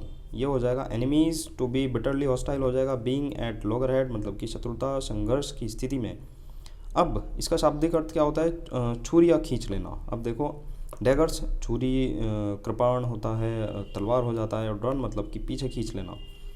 ऐसा समय जब दो लोग एक दूसरे के खिलाफ इतनी दुश्मनी में हों कि वो मानो तुरंत लड़ाई करने को तैयार हैं, मतलब कि डैगर्स ड्राउन मतलब कि खींची हुई कटार या फिर छुरी। तो आप एक दूसरे को देखकर अपनी अपनी तलवार निकाल लेते हैं, तो कहीं ना कहीं युद्ध एवं झगड़े की तैयारी को ये चीज़ दर्शाती है, शत्रुता को दर्शाती है, संघर्ष की स्थिति को दर्शाती है। तो मीनिंग हो जाएगा इसका एनिमीज़ या फिर बिटरली हॉस्टाइल, या फिर लॉगर हेड भी हो जाएगा, मतलब कि शत्रुता की, संघर्ष की स्थिति में। आपसे एक रिक्वेस्ट है, वीडियो को लाइक ज़रूर कर देना, शेयर ज़रूर कर देना, चैनल सब्सक्राइब नहीं किया है तो सब्सक्राइब कर लेना। बाकी पीडीएफ के लिए आपको डिस्क्रिप्शन में लिंक मिलेगा, तो आप वहाँ पर व्हाट्सएप पर जाकर हाई लिख सकते हैं, डिटेल आपको वहाँ मिल जाएगी। आपको अपनी प्रिपरेशन में कुछ भी अगर हेल्प चाहिए हो, कुछ भी आपको सजेशन, एडवाइस, कुछ भी अगर आपको दिक्कत हो रही है, किसी भी सब्जेक्ट में अगर दिक्कत होती है, द स्कॉलर्स का टेलीग्राम चैनल यूज़ करें, मतलब कि नीचे लिंक मिल जाएगा, आप वहाँ पर ज्वाइन कर सकते हैं। वहाँ पर आपको मेरा मतलब टेलीग्राम की आईडी मिल जाएगी, तो वहाँ पर आप अपना क्वेश्चन पूछ सकते हैं @Mr. Him 23। ठीक है, तो ये बता दी। वैसे मैं आपको यहाँ पर चैनल पर भी, आपको वहाँ पर भी मिल जाएगी, तो जाकर आप कोई भी क्वेश्चन कुछ भी पूछ सकते हैं। नो डाउट मैं आपकी हेल्प ज़रूर करूँगा जैसे ही मुझे टाइम लगेगा। Thank you for watching. देखने के लिए, सपोर्ट बनाए रखने के लिए बहुत बहुत धन्यवाद। पहला सेशन बहुत अच्छा गया। सेकंड सेशन की भी मैं आशा करता हूँ कि आप चीज़ें आपको पसंद आ रही होंगी, आसानी से आपकी लाइफ में कुछ मतलब ऐड ऑन हुआ होगा, आसानी से चीज़ें याद कर रहे होंगे। लाइक शेयर सब्सक्राइब नहीं रुकने चाहिए। बाकी मिलेंगे नेक्स्ट अपने सेशन में। और हाँ, ये देखो, इसमें मेहनत बहुत लगती है, तो थोड़ा सा पेशेंस बनाए रखें कि डेली की वीडियो चाहिए हर दूसरे दिन, ये पॉसिबल नहीं हो पाएगा। मैं आपको पहले ही क्लियर कर दूँ कि हम डेली ईडीएम की क्लास आपको दे पाएँ। ठीक है, बहुत ज़्यादा इसमें मेहनत लग रही है ना, क्योंकि एक एक ईडीएम के लिए चीज़ें तैयार की जा रही हैं, तो उसमें टाइम लगता है थोड़ा, ये रुक रुक कर ही आएंगी। ठीक है, कोर्स आपका हो जाएगा ईडीएम मेरे आप जिम्मेदारी पर छोड़ सकते हैं एग्ज़ाम से पहले। ठीक है, क्योंकि रिवीजन भी इसमें ज़्यादा नहीं है, आपको पता होगा।